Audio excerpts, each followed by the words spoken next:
up on screen. Prepare your mind, begin your steps, your chance to make it in the scene.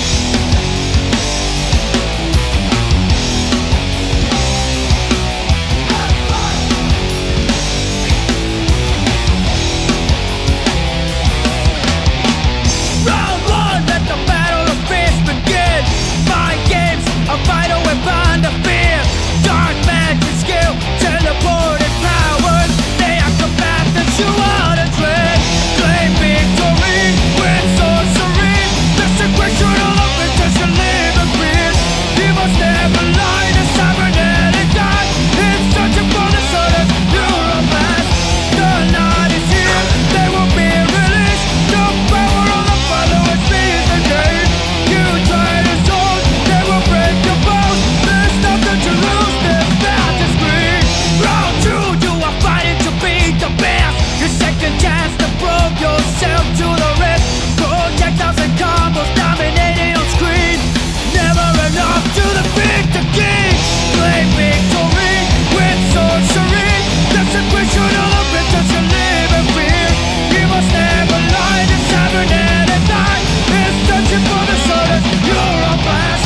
The night is here, they will be released. The power of the followers is the game. You try to zone, they will break your bones. There's nothing to lose, there's not to scream. It's no longer just a fight. It's about reputation and pride. You must do your best. Back up your words, or you will be obliged.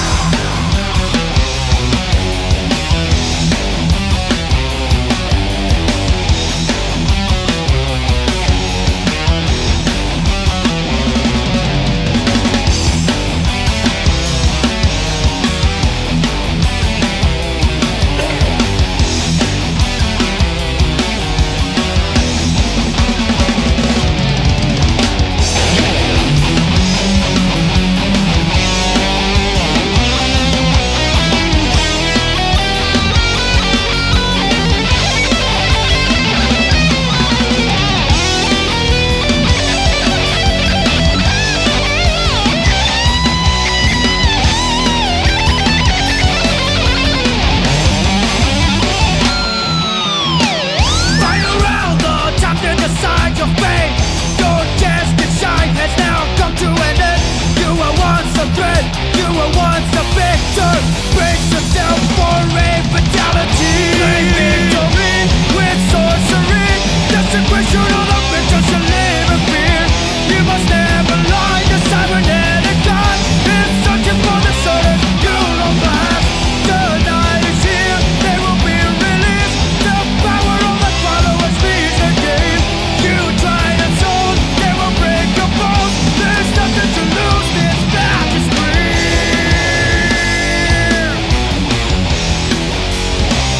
There's not to scream.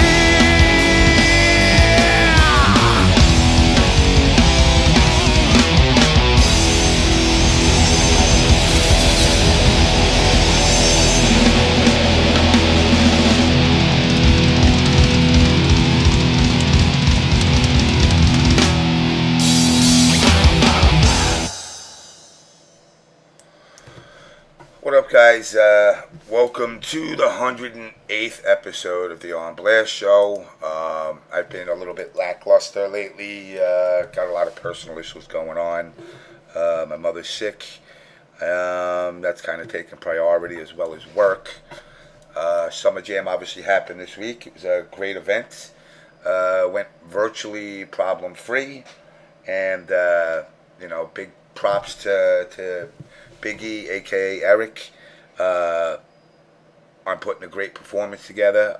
Even adding in the Gears of War room, which had 24 teams. And they definitely bring hype. Let me go through a couple of the sponsors quick before I get back. Obviously, I want to thank Combat Network, a.k.a. Shock, Ultra Spec Cables, which is summoning for all of those old school guys out there. It's his company. Rodney and the boys at Kick Punch Block. Yes, VXG. Larry of Final Round, as well as Larry, Eric, and Joe of the Fall Classic. Brandon down at Ultra Arcade, obviously Big E of Big E Gaming. Distartica, which is the band that does our opening song, Cybernetic Eye. I'll throw the link up there right now. You can go check out all their stuff there at YouTube at /user/Distartica. Give Carlos and his brother and his boys a like, a subscribe, and keep an eye out to see more of them coming around. We got Final Round Bats. That's Scott Popular, which is something I am going to want to talk about. You guys will notice that there is a shirt at the bottom of the screen. That shirt we'll talk about in a minute. Empire Arcadia. Obviously, we all know who that is. Wtih. Chris Bond have put that back. MKU. Mad Cats. Dynamic Beadwork. And Notafuro. As far as Notafuro, again, guys, go check these guys out. They got great clothing. Put in this show on blast as a coupon code. You're gonna get 10% off on your order. They got a great line of stuff, from hoodies, sweatshirts, t-shirts, you name it, they got it.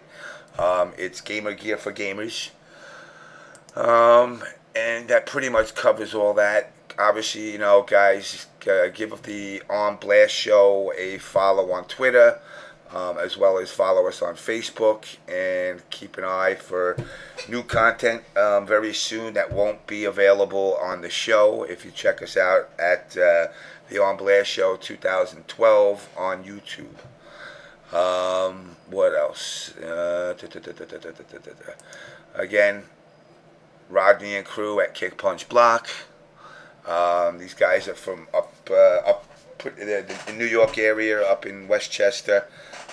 They get together weekly for casuals, as well as hold a lot of events up there. So definitely go check these guys out at Facebook and follow them around. And you guys could definitely level up if you're in the area by hanging out with these guys. Back to me. Okay. As you guys notice at the bottom of the screen, it's the OBS Ravioli Edition t-shirt. The t-shirt is $35, and you know, it is a little steep. One of the things I want to stress is everybody that buys a shirt gets entered to win a trip to Japan for early 2015, which brings me to the point of you're more than welcome to support what we're trying to do, but if you do not have a passport, you will not be going. So, you know, guys, keep that in mind when you go out there to buy a shirt. And the more shirts you buy, the more entries you get. We're looking to do about $4,000. What that's going to do is the $4,000, there isn't going to be no cut that comes to myself or Natus. You know, it's every penny that comes in is going to go directly to the player. That's going to cover flight, and it's also going to cover some spending money in your pocket. You will be hanging out with Scott Popular of Final Round Bats, and you will be hanging around with some of the best players that Japan has to offer, as well as partying with these guys. You know, so basically, in a nutshell, this is not one of those help me, I need to get somewhere. The money that you guys are putting in, all of it is going to go directly to the person who wins. We are going to do shirts down the road that will sell as a side thing. But again, the shirt's $35, and every penny of it is going to go to that person that wins. And charisma, you know what? Trust me, if you're hanging out with Scott in Japan, you are going to have a really good time. We've had him on the show, guys. We've heard the stories of his adventures. So, you know, get out there, guys, because I'll be honest with you, you know, I haven't really promoted this because I got a lot of personal stuff going on right now. But, you know, we do got to pick up the pace on selling these shirts because I do have a cutoff date, which, to be honest, is in 9 days. So I'm supposed to sell a goal of 100 shirts in 9 days. And right now I got 5 sold. So, you know, again, guys, you gotta support this if you want to go, or if you just want to help somebody get there. I mentioned it before on the show. This is not going to be an opportunity, no jab at him personally, but this is not going to be an opportunity for somebody like Justin Wong or, you know, any of the other top players out there to get a chance to go there. This is not about sending an American over there to compete. This is about sending somebody that loves the scene, that really enjoys traveling and wants an opportunity to go to Japan, just to go to Japan for the sake of hanging out and having a blast. So again, guys, if you click the shirt below, it'll take you to the site where you can order the shirts. Every time you enter, you're gonna get another entry into the hat, if you will, that will get you more chances to get to Japan over the spring of next year. And again, I stress this: not 1 penny of this goes to myself or Natus. Something else I want to address: if you also look at the bottom right hand of the screen, you will see the pink ribbon, which is for National Breast Cancer Foundation. Guys, if you can donate. My family's going through something right now with this, and it's not easy. It's not easy on, you know, on any woman. I wouldn't wish something like this on my worst enemy. It's a terrible thing for a woman to have to go through. Definitely, if you can, I don't care if it's a penny, a nickel, a dime, just do what you can to try and help, because somewhere down the line, it could be your sister, your mother, your girlfriend, your grandmother, your friend's best friend, your friend's mom. Breast cancer hits everybody. And like I said, it's hit my family again for a second time, and you know, it's definitely not something easy to deal with. Where else? What else am I doing here? All right. Again, like I said earlier, Summer Jam was this week. It went virtually completely, absolutely completely without a hitch. Internet issues a little bit for a little time there, but you know, not something that people should be going out there and blowing up as if it's, you know, the end of the world. Tournament went well. Obviously, for the Injustice folks, SonicFox is one of those players that just bring his A game all the time. Had a great turnout for himself there. KDZ once again proving that a guy can go play League of Legends for every day of the year and play Injustice casually and still manage to get top 2. So shout outs to KDZ for that. But you know, again, we also had Ultimate MK Tournament Edition that was there for our first hands-on, which was very different, with a lot of changes made to the original game. Rio and myself got our hands on it for quite a while. It really is a good game. Obviously, Ultimate MK2 was there as well, Tournament Edition.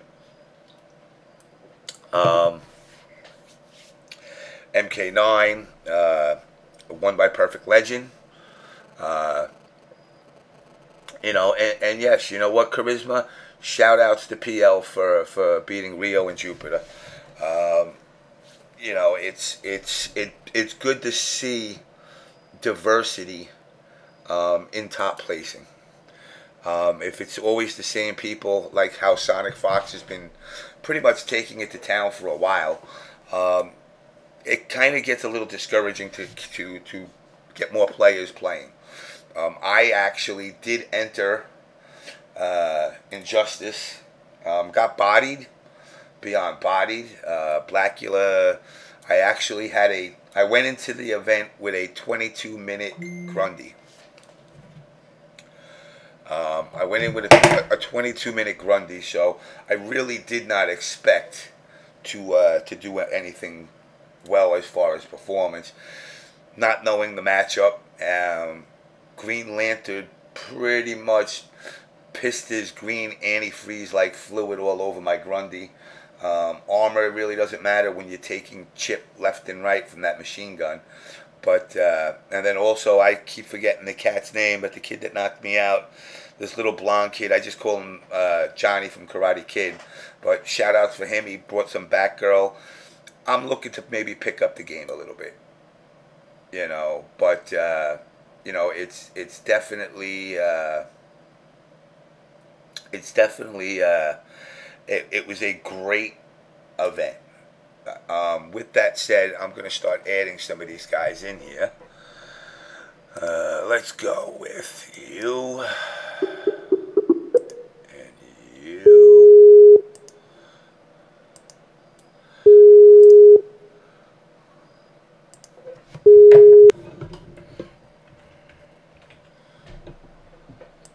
Yo, yo, yo. What's up, sir? Not much. Chilling in a hotel room in Maryland. Maryland? What are you doing in Maryland? I'm here for job training. Ah, fun. Oh, yeah. So, thank you for actually saying that you're going to pick up Injustice. That makes me happy. You know, I definitely am. I mean, honestly, I got to correct myself. Hello. How's it going? Hello. How's it going? Another fucking win for you, huh? Yeah. What happened in DOA, though? I was a little, yeah, Hello? Yo, Troy, what's up? Daycare fucking train on got bodied. You're not even get bodied. I got in 6th place, but my brother did win the tournament, so that's all I wanted was either me or him to win. So he won. Well, oh, that was your brother that won? Yeah. I said I walked out. Who picked Zach? Hoodless. He was bodying you with that. What the hell's up with that character? Yeah, he's really good, but like, what do you call it? It came down to the last hit when I switched my character, and like I messed up on the counter, and he hit me. I was like, God damn it! Well, that's not good. I mean, oh, sorry, didn't mean to interrupt. Go ahead. It's fine. No, go ahead. Quick tip: if you're going to stick with Grundy, Blackula's from my neck of the woods. The Grundy Lantern match is the one we know the best. Yeah, it definitely wasn't a fun matchup for me. I got to admit. I mean, I couldn't. Lantern has to play so lame in that match. I couldn't get in at all. Yeah. It was literally like I felt like somebody was running their fingers down a chalkboard playing them. We have a nickname for Blackula that I actually found out this weekend. Well, I had one too. I called him cocksucker because he perfect. Because I told him at the beginning of the match. I said, "Yo, as long as you don't perfect me, I'm cool." What does he do the last fucking match? Perfects you. He's like, check it out, my nigga. I was like, yo. So, all right. So let's start with Josh, because I know you got to get up early, right? Yeah. So explain to me how Summer Jam went, your experience, how the scene was, and don't worry, Sonic, I'll get to you because you got to go to school, don't you? Yeah, I'm doing my homework as we like speak. So. All right. As far as hold on. Will. Yo. You're feeding back. Saltface. How you doing? Doing good, sir. You're feeding back when Josh is talking, so just mute your mic, and then we'll come back to you once Josh gets, because these guys got to get out early. So, and Sonic is literally got to get his ass to school. I don't need him fucking failing school because of me. All right, you got it. All right, so just mute it, and I'll hit you up in 2 seconds. All right, so go ahead, Josh. Back at you. I always actively look forward to biggie events because Big E's been a friend for a couple years, and he's actually stuck his neck out for me a couple times. All this controversy you hear about the Injustice community, you were at Summer Jam and were actively looking for it. You were sorely disappointed because nothing happened. Everybody had a good time. Things ran smoothly. I mean, it was just fun. You're less fun. Yeah. I mean, again, I hope the Injustice community wakes up a little bit. I'm not putting people on blast, but I will say this.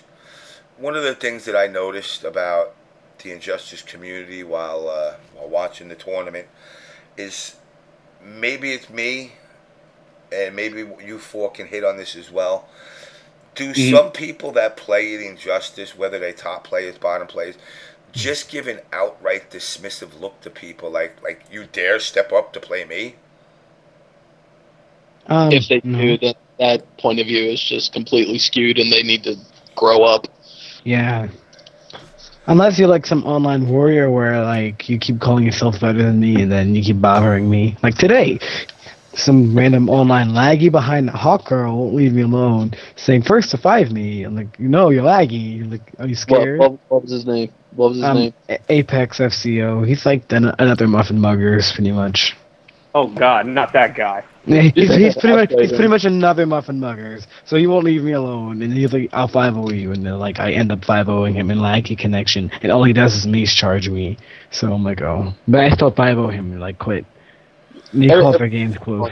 I keep getting bugged by some group of people with KOTS in front of their names, and like at first, yeah, I'll play them, and then they start getting shitty, and I'm like, okay, you're being rude now. Bye. I mean, I literally have to, my whole thing was, again, I had a great time. In a couple of years, Sonic, you can join the adults at the adult table in the bar. Yeah, I'll be drinking. Don't say that. Just don't say I'll be drinking. That's a bad start. Say if I'm... I thought being a furry was a bad start. Nothing wrong with being a furry. So just don't come up to the bar just sloshed out of your mind like Andre does with me every time I see him. And don't come up to the bar dressed in a furry costume. This is why we'll never be friends. So, Josh, okay, so what were your high points, your low points, if there were any low points of the event? I would say my biggest low point was, honestly, it had really nothing to do with the tournament that I couldn't fix myself. Killer Instinct, both my games, I wound up taking 17th place. I was one win away from making it out of pool, so I was a little salty about that. Injustice, not so much. I found out Gur was going to be in my pool, so I was like, all right, cool. So I started studying the Bane matchup. Get to fight Gur, picks Joker. And I'm like, the fuck is this? And I don't know how to fight Joker, so he won. So I wasn't too upset about that. I had to hold that shit. Killer Instinct is a very sound-dependent game, just kind of like Injustice. You take a lot of your cues from sound. So I'm sitting there in Losers Finals trying to play the match, and all I hear is Ultra Street Fighter. But I can come to the next tournament with an audio splitter, just look at the dude and go, there's a port for your headphones. I'm using mine. Peace. Outside of that, I mean, this was one of the easiest, most smoothly ran tournaments I've ever been to. Nobody had a reason to bitch about anything. Yeah, I have to agree. Summer Jam was really one. Well, yeah. I mean, I said back at EVO, when there is no drama going around, the Injustice community is one of the best communities to be a part of. I've seen the Ultra community, I've seen the Marvel community, where somebody's struggling and nobody lifts a finger to help them, where KDZ, Friday night, took time out of his schedule, sat down, played matches with me to show me a few things I didn't know. No other community I've ever been a part of has ever done that. I mean, it's funny, because I know KDZ gets some shit. He's cool. And you know what? Exactly. I mean, he is a stand-up guy. I mean, if you piss him off and you're a dick to him, you're gonna be a dick back tenfold over. Oh yeah, oh no, he'll man, I've seen man. Oh God, he'll massacre people. Yeah, like, but there's like never a reason to be a dick to him because he's like the coolest person ever. Yeah, like Phil is one of the main, like, top 5. Yeah, James top 5 they're as like well. the people I enjoy hanging out a lot with at when I go to tournaments is Darth Arma, KDZ, Gur, Zyfox, Alax State. There's a bunch of others. Forever King is one of them. There's too many to name, but they're like all cool. It's like, man, Yeah. no drama. They're usually not involved with other drama too. It's just good. So, they're really cool. So let's roll over to you, Mr. Sonic. What was your experience like besides obviously being happy that you won? I mean, the tournament, like, I felt everything went perfectly the way it should have been run, and the way it, like what I expected in a tournament to be run was run the way it should have. Like, sure, there was a little hiccup where the streams started lagging, but it was immediately fixed, and like we got done ahead of time too, so there was a time for casuals, and it had time for them to fix the stream and go back to top 16, and like honestly, the tournament was like it was great. Like every single game, like it was just great. Like I enjoyed it almost as much as I enjoyed CEO, which is my all-time favorite tournament I've gone to this year. What were your low points? What do you mean? What was there anything that you found either annoying or didn't like, or? Not really. I honestly can't think of anything. Did any of you guys, or am I the only one that was given the opportunity to eat the cooking from Mama Smalls? Yo. Real quick, I think the only thing that annoyed me all tournament actually was when it wasn't their fault either. I wouldn't blame them for going, but it's when the Biggie ordered pizza and during top 8 and Injustice, like everybody just quit. Just like left for the pizza. Like a lot of people left for the pizza. Like that was kind of disrespectful. I mean, it's like I said, it's not easy. It's nobody's fault, honestly. It's just like go get your pizza. But I mean, that was annoying. I'm like, wow, you guys are just gonna miss out on top 8 for pizza? Yeah, damn straight. Free pizza. Top what? We don't even. Yeah, hear it. they're like, oh, top pizza. Oh, what is this game? So, I mean, did any of you guys get any of Biggie's mom's cooking? Oh, no. God, yeah. I was the first one in the door. Dude, I walked out the door with a Tupperware bin full of her stuff. I was like, I just finished it this morning, actually, finally. It was amazing. I never tried anything. Yeah, she made corned beef, homemade mac and cheese, which Chris G should have got his hands on. Meatballs, wings. The wings were more like cacciatore, so I mean, like literally, the meat just fell off the bones. Yo, that's I don't know. Where did she make this at? Where was she giving them out? She made it, and then it was up in her room. She was basically feeding anybody who came by. Man, you should have hit me up with that. Man, I love macaroni and I love fried chicken. Man, I wish I knew about it. Yeah, yo, like I was busy playing Saltface. Right, now you guys got a low moment of the event. You didn't get a food. You kind of gave it to us, James. I will say this. You know what? Fuck y'all. I got it. So that was a high point for me. For the first time on the show, Mr. Will, aka Saltface. How were you? I mean, first of all, introduce yourself to people that might not know who you are. He's the best. Yeah, Sonic. Yeah, I'm gonna work on that though. But anyways, my name, my full name is William, but everyone calls me Will for short. You guys know me as Saltface, and I'm known in the Injustice community as pretty much the best Harley Quinn player. I've been playing the game since it first came out. I originally debuted like at CEO 2013 last year. My very first tournament actually made top 8, and from there, I kind of been a well-known name in the community ever since, I'd say. And where you from? I'm actually from ATL, So pig country. pretty much. Yeah. So I mean, how was your experience? Obviously, is this your first time coming up to the Northeast, though? This is actually my third time coming up to the Northeast. My very first Northeast tournament was NEC 13 about 2 years ago. And how did that one go? Well, back then, I was actually part of the Capcom community because all I really played back then was Street Fighter. I got as far as like losers finals in my pool, but all in all, it was a very great experience for me. So now, as far as tournaments go, how do you feel? Like, obviously, you've been down to CEO. Not trying to compare apples and oranges, but do the events up here feel any less than, say, the events down there?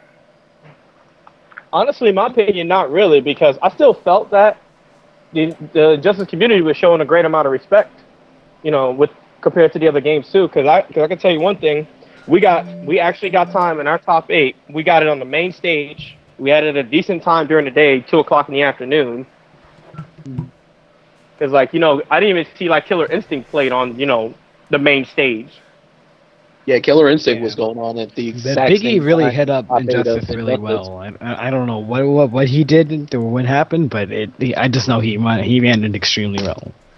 He again, and this is something that all the young bloods of this scene may not realize, and this is speaking directly to the NRS people. I hear comments from people that NRS put this on the tournament scene. No, they didn't. Shock did. And Big E was the first one to give MK3 a chance to shine. When no other tournament out there even wanted to look at Mortal Kombat, it was a joke to them. And then Eric went out of his way and said, you know what, Shock, I'm going to let you do it. I'm going to let you run it. And the first couple of times, and here's where, let's call it historians of the MK world need to understand. Shock would do tournaments and 4 people would come. 4 people. 4? That's crazy. And one of them was Brady. And one of them was Shock. And it took all the work that he put in getting it out there. And me and him have butt heads on this before. He was adamant about turning the online warriors into coming down to the events. And he was fairly adamant, basically, to the point of saying that, like, hey, if you don't come to these events, you ain't shit. Which still gets said to this day.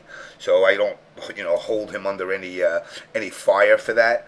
But he put a hell of a lot of work into trying to get this scene up and growing. Ed Boon didn't care. Sorry, Ed. You weren't around to help. Paulo wasn't doing nothing. There was no, what do they call Tyler Lansdowne? Whatever his name is. Yeah, Tyler Lansdowne or Lansdowne, whatever his name is. Yeah, he got it. There were no community managers. That shit did not exist. And it was all word of mouth that got people to start coming. It went from being inside Golfland out here on Long Island with like Phil 995 and John Gallagher used to be ECT, and this was before ECT obviously, and bringing in Eric and basically begging Eric. And Eric said, you know what, I'm going to give you a shot. That's the type of person Eric is. One of the things that, I kind of said to a couple of people there is like, hey, any issues you have, he's right there. Approach him. Talk to him. He's that type of guy that you can go right up to him and say, hey, look, I came to this event, but, I kind of didn't like this. He'll listen. Now, again, people got to understand. He's not going to listen to if I turn around and I say, hey, Eric, I think you should paint the walls pink. It'll just make it a much more nicer, prettier environment. He's going to be like, nah. He's going to tell me to get the fuck out of there. But he'll say it in a civil way. He'll probably fucking give you a stare down like, say it again and I'll kick your ass. But he'll mean it in a jestful way. but he won't do it. But I mean, if you say like, hey, the games like Josh, how you were saying the Street Fighter was overlapping with the Killer Instinct sound, Yeah. he'll do something about that. He won't Yeah, let the that only happen. reason I next didn't time. bring it to Big E's attention is because that's something I can easily take care of on my own. But understandably so. But if you do bring it to his attention, he will. Yeah, as long as you go to Big E with some form of respect, he will listen to every word you have to say. He may not agree with you, but he will at least listen. Yeah, he'll definitely listen to you. And again, everything from Street Fighter, DOA. I'll admit this, Sonic. DOA actually kind of perked my little canine ears up a little bit. Wow, you're not furry. Get out of here. You're a guinea pig. Well, what the fuck, man? I'm a furry. No, you can't be canine if you're a guinea pig. Maybe I'm morphing. Maybe I'm changing. I'm going through a life change. I'm gonna shoot you. But You would shoot a fellow furry, man? That's messed up. Yes. Damn, what kind of furry revolution you starting, man? Don't you worry about that. All will be told in due time. I know. My plan is already half unleashed. I got my guinea pig dragons are soon to be in full form. Then it'll be a war of the gods. Who's this? Okay. But on about DOA? Yeah. So anyway, with DOA, again, I've always, because, and I'll be honest, I never really watched it. Like, once, and I'll admit it, once you were in it, I'm like, I hope this kid wins this, MK9, Injustice, and wins it all. But then I'm like, nah, I really don't want you to. For Injustice, I honestly, I was rooting against you. I was rooting KDZ. That's all fine. The way. Only, the reason KDZ or PL, and the reason why is because you just came off an Evo win. I know. You got the final round. You got all these wins you're building up, and I just wanted to see some difference. And I think it's because I figured the game out. Like I think I perfected the game during Evo. Like I wasn't fully perfected with the game when it finals and I lost to Pig.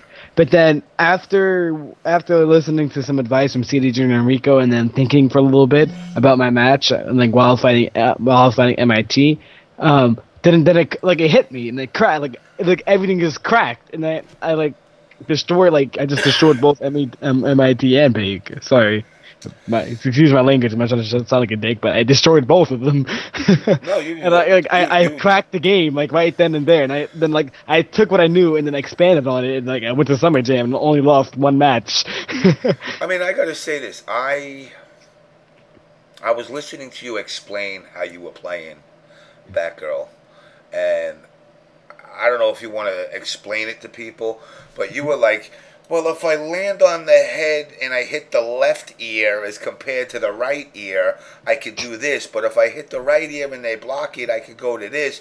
It's like you broke it down where it's almost like you came across I don't want to say a glitch, because then everybody will say you're a fraud. Yes, it's not a glitch. It's like the option select of all option selects.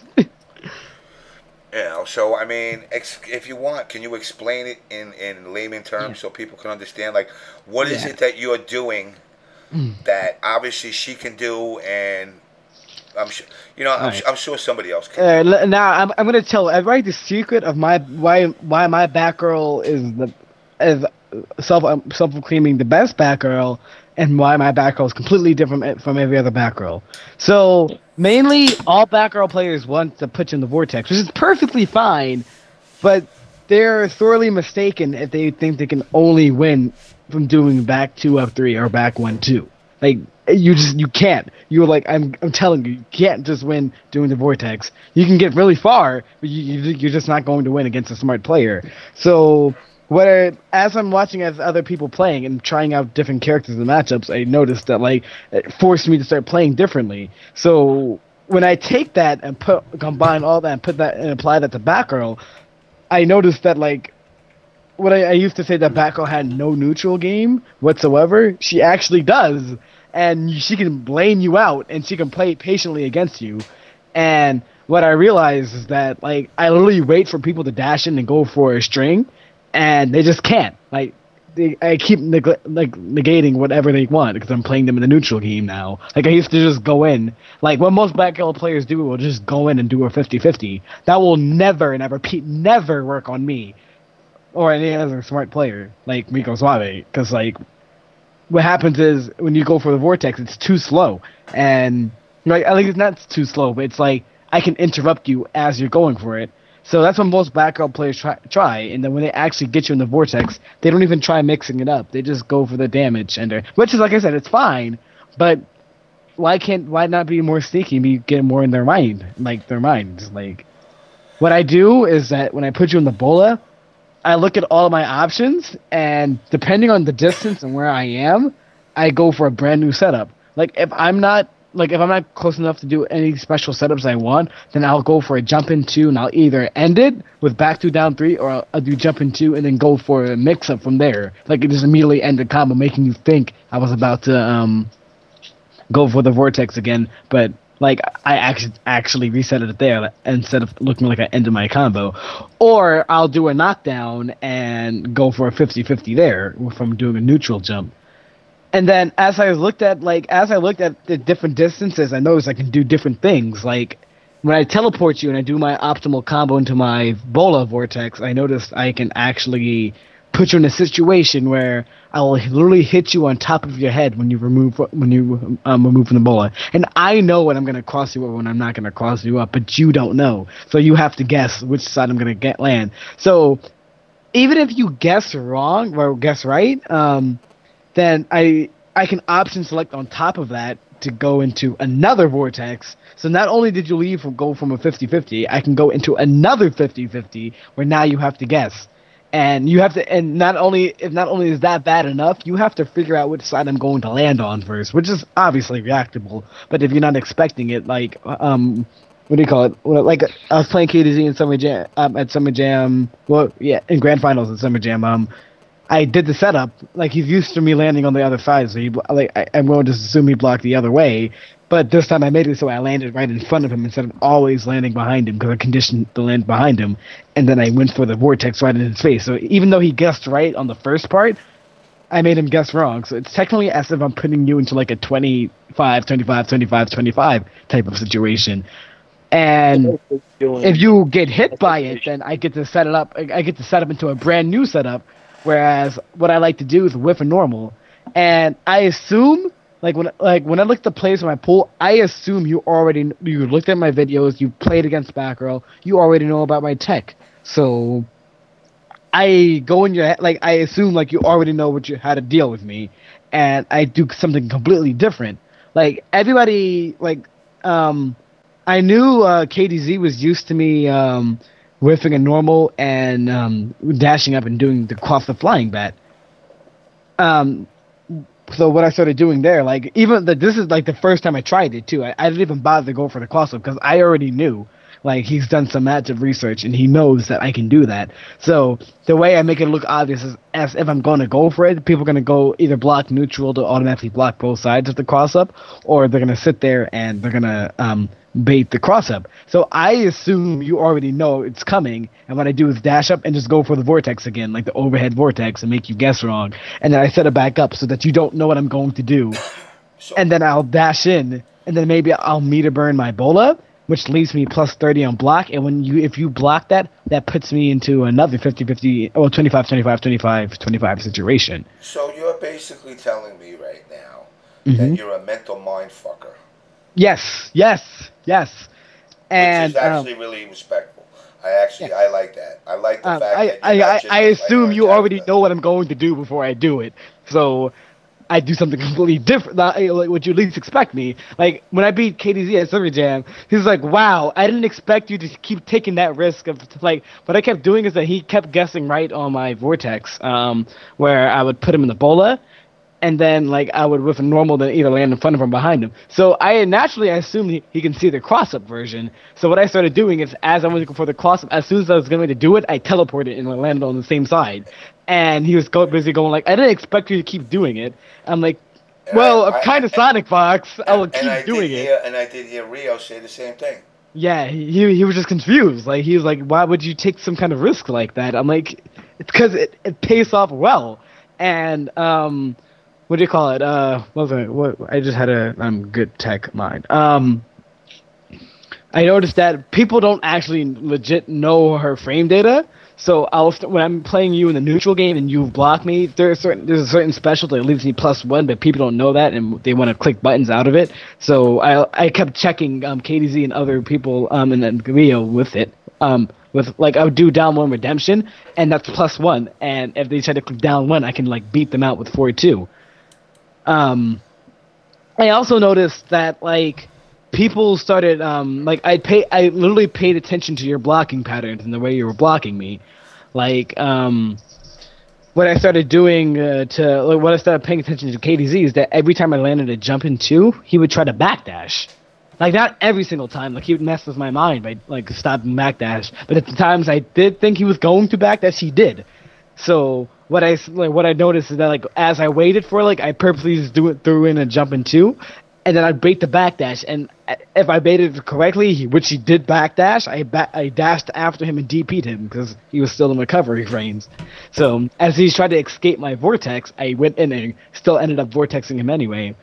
The other one is that the other tech I do against people is that people like Saltface actually, if I notice that you like to push block me a lot, or if I know you're going to push block me for a fact, I'll do something that will negate your push block and give me like either a guaranteed vortex, or I'll take away about 56% of your life in the corner.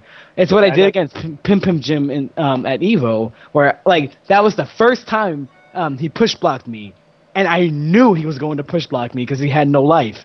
And he was scared to he wanted me to immediately get off of him if he cast right on my vortex. So me being in his head like that and knowing that he's going to push block me, instead of going for the vortex, I did standing 3 and I did a bounce cancel. And what that does is that since bounce cancels have 1 hit of armor, I dashed through his push block and full combo punished him in the corner, and that was with the takeaway 56%. I mean, he died earlier because I couldn't finish it, but I can actually dash cancel a bounce cancel and go for a 60% as a matter of fact, or go into my vortex if you're not in the corner.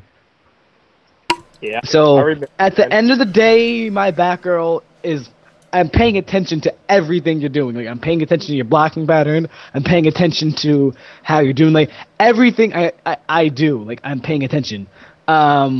What I noticed that Rio kept doing against me is that he kept trying to orb me like in the neutral game. So every time I just sat there and walked him, as soon as he orbed, I went in and did an instant air jump in 2, which full combo punishes him.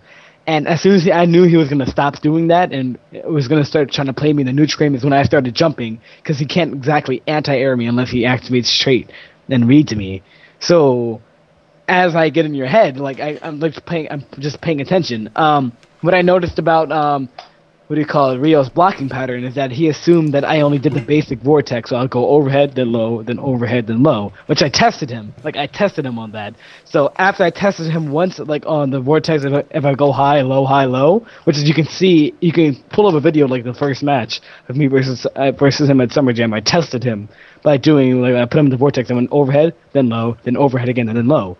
And he, when he got hit by the overhead, he always blocked low. So after thinking about that in my head, when I opened him up again, I went overhead, then overhead again, and then overhead one more time. And I noticed that he was just waiting for me to go low all the time. So when I eventually, after I put him back in the vortex, I knew he was going to be he's going to think I'm going to keep continuously overheading him, and which puts me to go low instead. So it's like I'm secretly conditioning you, and I assume you think I'm going to do something, and then completely just like mindfuck you right there, because I completely did something completely opposite, like how KDZ didn't expect me to keep teleporting in his face, and how Rio wasn't used to me switching up my vortex or canceling it early. It's just like you can't play back row brain dead.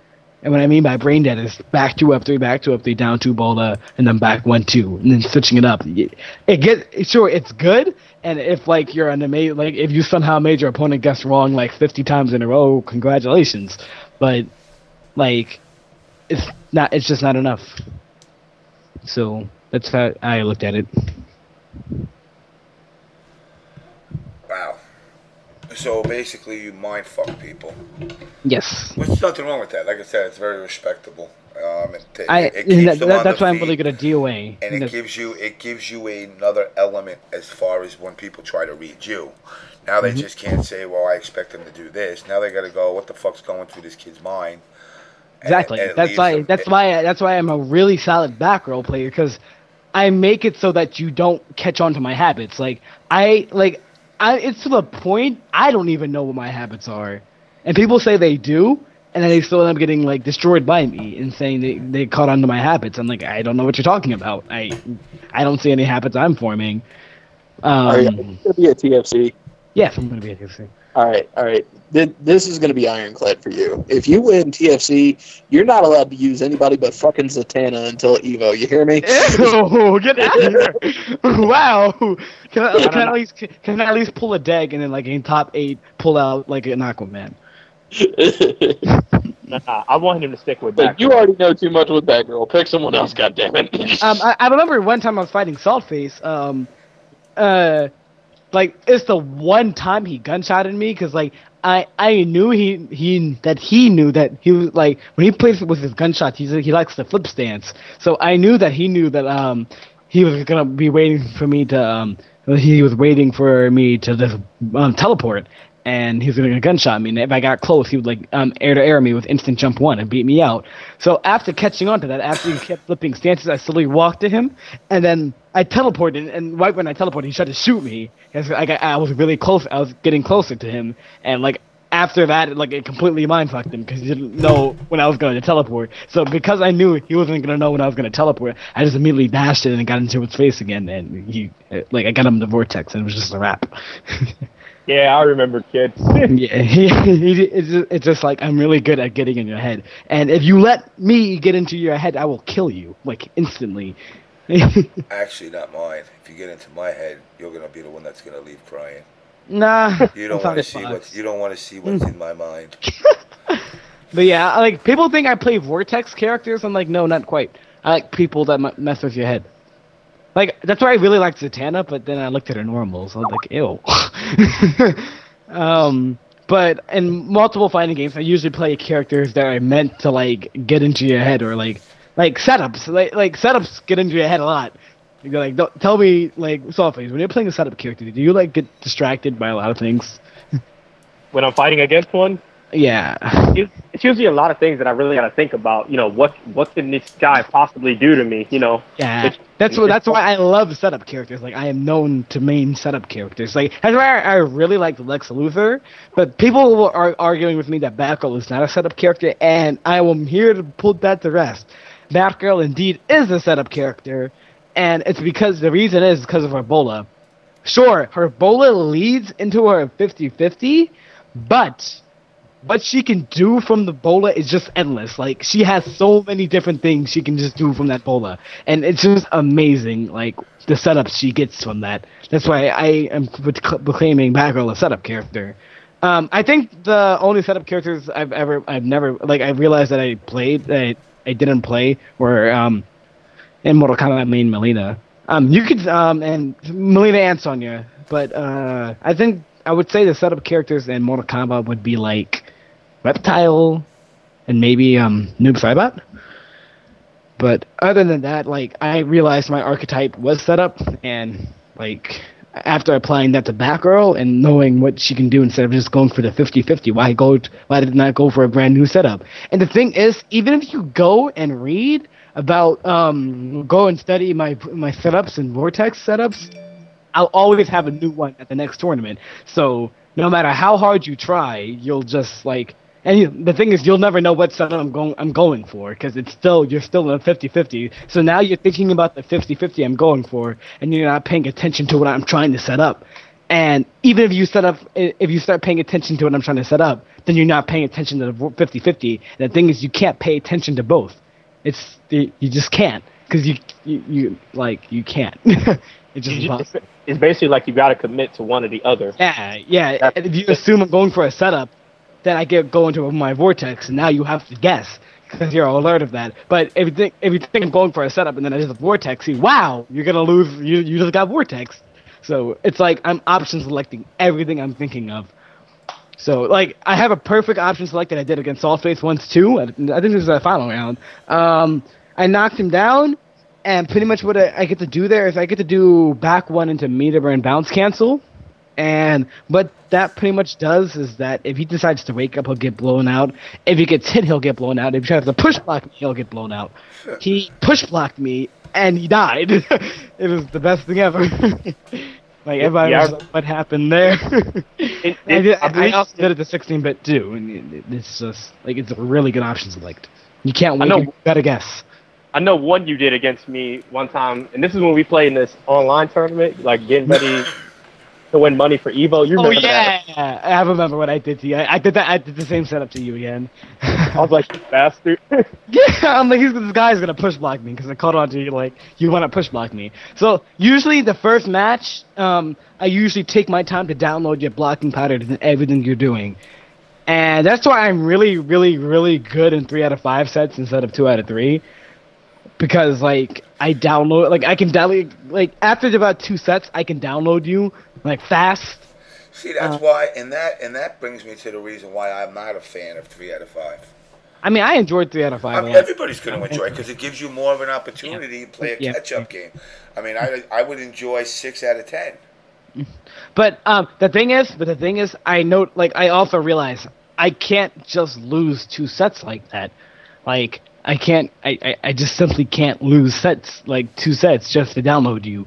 That's why when I play people, I do certain things to make sure, like, I'm paying, like, that I know what you're trying to do in mid-match. And if I think, like, it's not something I can really tell you, it's just something I do. Like, it's when I'm in the moment, I do certain things just to make sure I know what you're doing. And when I realize that I know what you're doing, then I exploit it. Yeah, I exploit it. And when I exploit it, you usually die, and then you try to change up your pattern, and I'll notice if you're trying to change your pattern. You usually die. Yeah. I usually notice when you're trying to change your pattern too. Like, I also noticed when I was fighting KDZ that like mid-match, he wasn't used to me backdashing on wake up. He usually tried to bait my wake up. So when he didn't think I was gonna wake up, I would backdash on wake up, and he would try to go for Oki. And because he went for Oki, he got full combo punished by a DP instead. And like, it happened twice in a row against his Wonder Woman and his Superman actually, and it was just like, man, I got in his head, and that's it. Like I said, if I get in your head, it's over. And that's how you're supposed to play Batgirl. Like, you're not supposed to just, like, Vortex is good, but that's not the only thing you should be relying on. You should be relying on setting up your bowler to do 30 things with it, because she has so many 30 things you can do from it. Like, people say I like Vortex characters. Like, if I really wanted to play a Vortex character, I'd play Killer Frost, because her Vortex is better than Batgirl actually. So, I mean, it's safe and plus on block. So. One's safe, one's plus block. So let me change direction for a second. Troy, you there? Mm-hmm. Troy. Yeah, I'm here. What's going on, sir? Hey, how's it going? So how was your Summer Jam experience? Summer Jam was a lot of fun. Another fun Biggie event. I mean, actually, my first major ever was a Biggie event, Winter Brawl 2012. So. You know, I usually like going to those. And so, I don't know if you guys know, but Costner's living with me right now. Hi, Costner. What's up? And and it was like, not his first, he's been to Evo, obviously, but it was his first Biggie event, so I know he had a good time. So yeah, so it was the tournament ran really well, on time, ahead of schedule, I think, for the most part. And I didn't hear many complaints, really, so it was good. Anything that you... James, sorry to interrupt, but I got to roll, man. Okay, brother. Okay. You're always welcome back. Pleasure being here. All right, man. What were you saying, James? I was going to say I got a big penis. Oh, okay. Good shit. Yeah, it's good shit. It is good shit. So I hear. I mean, I don't know. I never actually got the D for myself, so. Okay. What's up, Ray? Hold on. All right. So, like, but I guess my experience was, Mortal Kombat, we had about 49 entrants, and that tournament was a lot of fun. Unfortunately, I only got 9th. I disappointed. But Costner got 5th, so that was pretty good. And then, so I wanted to ask you, SonicFox. Yeah. What's up with losing to Kung Lao, man? What happened there, Sonya? Well, I thought it, what do you call it? Mike Z told, not Mike Z, why did I say Mike Z? Mike Metroid told me that the sets was up 3 out of 5 when I was playing CD Junior, and I was playing mad casual with CD Junior. Right. And so he went up 2-1. I'm like, okay, I think I figured him out. Right. And then he gets up and tells me, oh wait, it's only 2 out of 3, and I'm like, oh. Yeah. Are you serious? Like I was hella salty. Like I wouldn't have minded if I knew like that was it. Like 2 out of 3 was the set, and I was gonna lose. Right. But when he went up 2-1, I was like, okay, I think I figured it out. And the thing behind it was that CD Junior's like, I'm just gonna beat you at Summer Jam, and me and him would like talk shit to each other and hyping it up. Okay. Jam, and I'm like. And it's like I didn't expect him to. Like, when I didn't expect to, like, I didn't expect. I was expecting like another match after that. Not right. And right. Now I was like, man, I feel so salty. Like, oh, 2 out of 3, not 3 out of 5. And I got hella salty. Right. Like, as far as the venue goes, I mean, Holiday Inn's a cool venue. I mean, I think everyone likes the Sheraton as far as the layout better, but the Holiday Inn definitely has more room. Like as far as the tournament goes, I like the Clarion even better. Clarion, okay. Yeah. So, but yeah, I mean, the event was really cool. We had a lot of fun. I actually, I don't know if you guys know this. I don't own a copy of Injustice. I sold it like at ECT 2013. So really good at it. So the only time I play is at tournaments, but I did see in the pre-registration and the brackets came out that I may have to play Chris G. So I only play the game to get like to beat like one good player, so I can talk trash, say hey, I don't even play this game, So basically, I actually trained in Injustice for 1 hour with a green hour matchup with Coster to beat Chris G. And I lost 3-2 last hit against Chris G. I almost beat him. That would have been a blow up. So I was very close. That wasn't on stream, but you're such a troll. Yeah.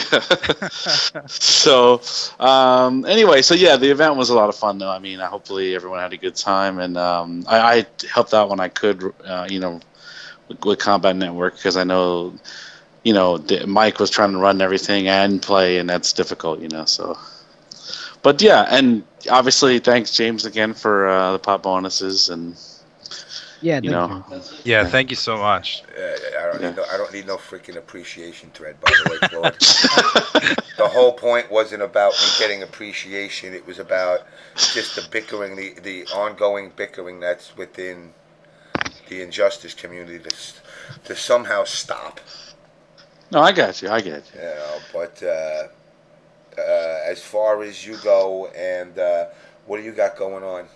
Besides? Well, we had a little Facebook drama today. I what happened? wanted to address. So, do you know this group, Mortal Kombat X Facebook group? Yes. Oh God. Yes, I do. Wait, what group? What group? So the Mortal Kombat X Facebook group is notorious for the Red Scorpion memes and everything else. Basically, they have like over 1,000 people, and majority of them are, just casual players.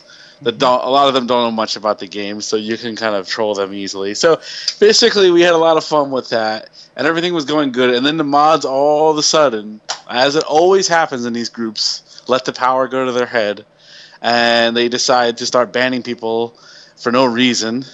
And people got banned today. I think Homeboy Tyson got banned, and Hans got banned, and somebody else got banned for basically nothing. Nothing even happened. And, and basically I said, you know what, every time, you go to test your mic, and, we all use test your mic, but let's be honest, there's a lot of bullshit banning and going on there too, right? So it's like, why can't we have a group where it's just actually people can say what they want as long as it's not way too out of line, no porno or overtly racist stuff, and just basically have a good time. So Costner and I made this group called the Real Mortal Kombat X Facebook group, and basically, if you could say whatever the fuck you want on it. So come on, sign up. Real Mortal Kombat X Facebook group. It's free. You can talk about Mortal Kombat X. You can talk about Mortal Kombat 9. You can talk about whatever the hell you want to talk about on there if you feel like joining a Facebook group. So I recommend that, the Real Mortal Kombat X. And hopefully we'll make that other Facebook group irrelevant within a week or two. So I love how you'd say that you could post anything you want except for porn and shit like that. And right Yeah. now I'm looking on the forum, and I guess Hans posted a photo that says "Don't get your titties in a knot," and I'm just like, couldn't have said that at any worse timing right now. Well, the definition of porn is, I wouldn't really consider that porn personally. I did see it, but I basically said let it go. So anyways, what I mean, it's very I relaxed. say just let it all rip. Fucking porn, fucking drug use, Amazing. world star hip hop videos. Just let it all rock, man. That's pretty much my opinion. So as long as it's not too extreme, I don't give a shit. That's pretty much my Let opinion. it be a place Homeboy Tyson can release his album.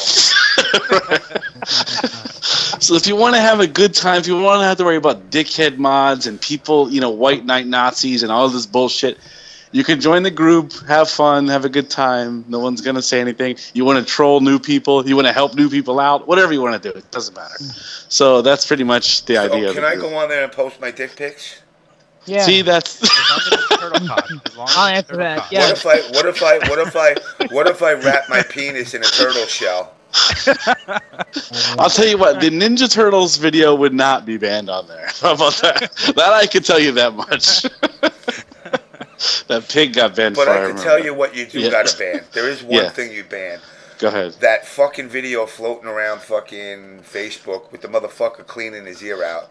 I haven't seen that. Dude, they're like pulling like cockroaches and fucking used That sounds like an interesting video. used condoms. I'm like, dude, what the fuck you people stick in your ears? Broken glass. A fucking, What's this video Can't be called? worse than what it's some video where guys are actually cleaning his ear out, and they put the camera in, and it's like, a fly is in there, fucking an earring is in there. Like, how do you fucking lose an earring in your ear? That's a good question. So that's the only video that you got to keep out of it. It's disgusting. Actually, I had a quick question for SonicFox. Yeah. You talked about Killer Frost Vortex. Now, Forever Elite told me that he can block an arm reaction. What is your opinion on that? It is possible. Really hard, but what I noticed is that when you do 4-3, I mean, obviously she does a spin, but when she does back one, there's this little icicle, like ice shards that like spark up for about 3 frames, and that's your cue. So, like that's what you're looking for. That's your cue to block low. So Okay. it's really hard. What if she just does slide and not back one? Well, slide is reactable because it's like hella slow. Okay. Okay, so you're Like saying slower, it is slower than back one. But, okay. Okay. That's so I just like wanted it's to- really hard too, but it's reactable. Yeah. okay. Well, that was. Honestly, I've played a ton of players in this community, and I have yet to play someone who has actually. It's not. I'm gonna tell you right now. It's not gonna be consistent. Okay.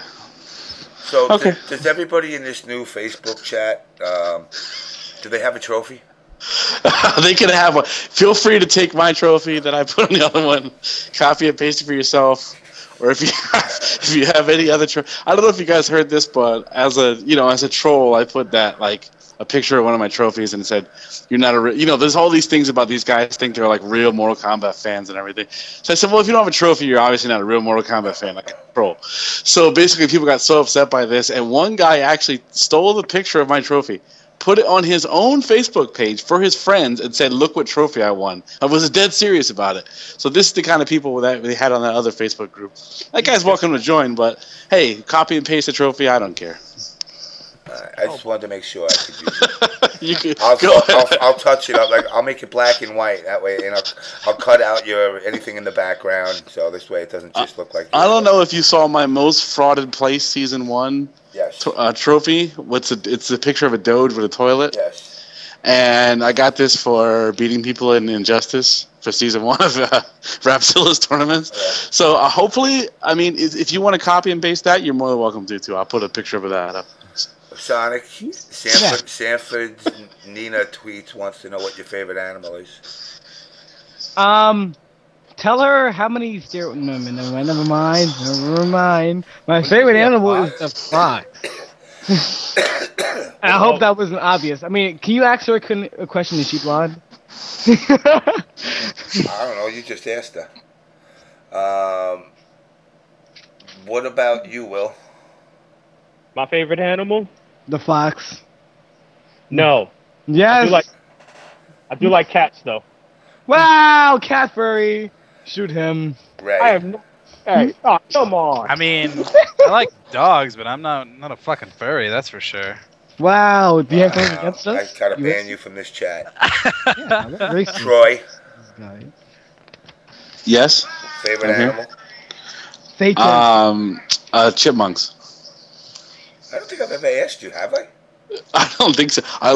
I mean, basically goes back to when I was a kid, but I love chipmunks. Alvin and Chip. So squirrels, chipmunks, stuff like that.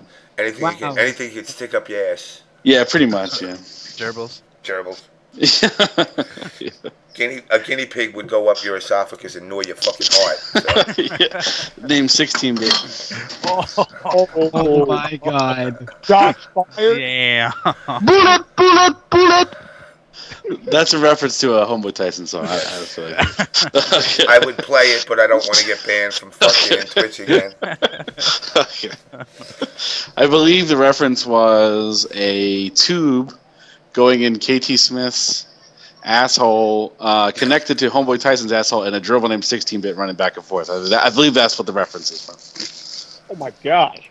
Yeah. Those were the days. Those were the days when people didn't get upset. You know, and even look, even 16-bit didn't get upset. No, I heard he said that was tight, quote unquote. At least that the gerbil was named after. At least for the first time. Done. So, alright. So apparently everybody had a great time. Yeah. Yeah. Okay. So I don't want to hear people. I mean, and again, I put this out. I asked people repeatedly at the event. You know, any issues? You know, anybody find anything not to be too kosher? Hit me up, let me know, or let Eric know. And everybody said they had a great time. I don't think I came across anybody that didn't have a good time. I'm really happy to hear that because we put a lot of effort into this, and I put a lot of stress on myself to make sure it was run well.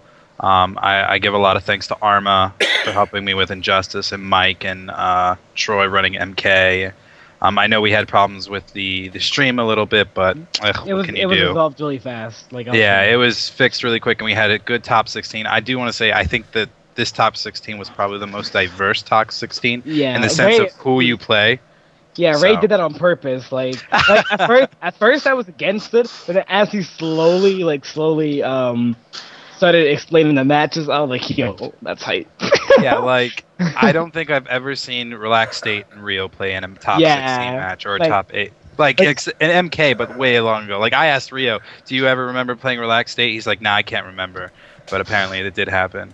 Yeah, I had almost went against Ray because I'm like, wait, Ray, you do know me and Jupiter are like top 5 seeded, and we shouldn't be meeting until like winners finals. Yeah. But then I looked at it and I was like, wait, leave it like that. I think we've had some pretty hyped top 16 matches, and I think the top 8 was really well done. I think a lot of people were hella hype. Oh my god. I remember me versus Decay, man. That was that was crazy. That was crazy. That was so great. And we had a lot of first timers come out. Decay, I'm Black James, and I talked to them. I wanted to get their opinion as the first tournament. How was it? And they seemed really happy with it. Like I said, we put a lot of effort into making sure that this one was run well. And to me, I felt like it was run like normal, but I know I put a lot of stress on myself to make sure that we ran everything okay. And I know Mike worked really hard, and Shock, and I know all of them put a lot of effort into it. Also, I want to give a shout out to Big E, who went out on the stage after Injustice and said, if you need to talk to him, you can just ask. Like that was godlike. Big E was very helpful. I mean, we spent a lot of time Friday. He went over things with us. He wanted to make sure we're okay.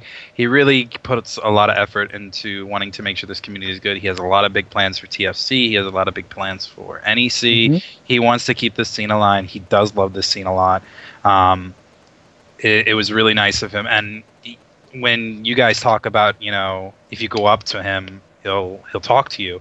And before I left Sunday, there was a somebody talking to him about something so minuscule. I think it was he wanted vegetarian food available, and Big E seriously sat down or talked with him for like 5 to 10 minutes to be like, you know what, I'm gonna see what I can do for you, because it was a legit thing. He respected him, and it was really nice. I think there was vegetarian food immediately after, wasn't there? Yeah, something like that. And it was called vagina. So it was really cool, and it is something that he does with his tournament. So I'm really happy with how it went. So hopefully TFC is the next one, and we're all going down there. East Coast Evo. Hell yeah, man! I'm really excited. I hope everyone comes out. I hope all the Atlanta guys come out and defend their sort of territory, since it is in North Carolina. I'll be there. Yeah, absolutely. And I'm there. And I hope everyone comes out and enjoys it. It's going to be a lot of fun. I know last year was a lot of fun. Yeah, I was there last year at the very first one. Yeah, that was good. I think that was the first time I actually did something in that game. Go ahead, Sal. I'm sorry. It was actually the first time you met me too, Sonic, in person. Yeah, that was. Like, the thing behind me and Saltface is that I've known him way past the Injustice era, and I didn't even think. And like, the thing is, when I knew him past the Injustice era, like, I knew him since. I've known him since SoCal. Let me correct you. Before the Injustice era. Yeah, that's what I meant. Yeah. I'm sorry. I'm like, this history is. Yeah, this history is messing with me right now. But what do you call it? I knew him since Soul Calibur 5 days, and like I had lists, like there was ways that you could list people as revivals. So one day I put back in, like, this is like 7 months after I put in Injustice, like when I met Saltface again for the first time, like, well, not for the first time, but like the second time, but we forgot who we each other were. We met again online for what do you call it, Injustice, as Harley Quinn means, and I went on Soul Calibur 5 one day for good old times, and I noticed, like, wait, Saltface is on my rivals list. And I remember he was like one of the best heroes I ever fought during the day. And like him and I, like when I used Viola versus this Tira, we used to go back and forth. How did I know you used that stupid character? No, it wasn't even my fault. It was day one. And I was like, yo, Viola, because I mained Amy in Soul Calibur 4. So I was like, in Soul Calibur 5, Viola is Amy. I'm maining Viola. And she's also a setup character. Yeah. And then slowly she became, like, when she first came out, everybody said she was mid-tier. And I was like the first person to make her look top tier. So I was like, yo, guys, check it out. And then I dropped the game because, like, I felt it was just not for me. Like, I made top 8, like, every tournament I signed up for. I just, like, I didn't like the game anymore. I did not enjoy playing it. I don't know what it was. James, I have to run, but thanks for having me on. All right, brother. And I wanted to say, if you go to the Real Mortal Kombat X Facebook group, you can see a picture of the Doge toilet trophy. And I just put it up, so feel free to copy and paste, share with your friends. And an original Mortal Kombat character, Red Scorpion, on his red cycle. Right, Red Scorpion is there. And on his red cycle, which used to be one of his special moves. Yeah. He used to come out and ride out. He would hit you with the spear, and then pull himself towards you on a motorcycle. Oh my God. All right, guys. Thanks. All right, brother. All right, take it easy, Troy. Take it easy.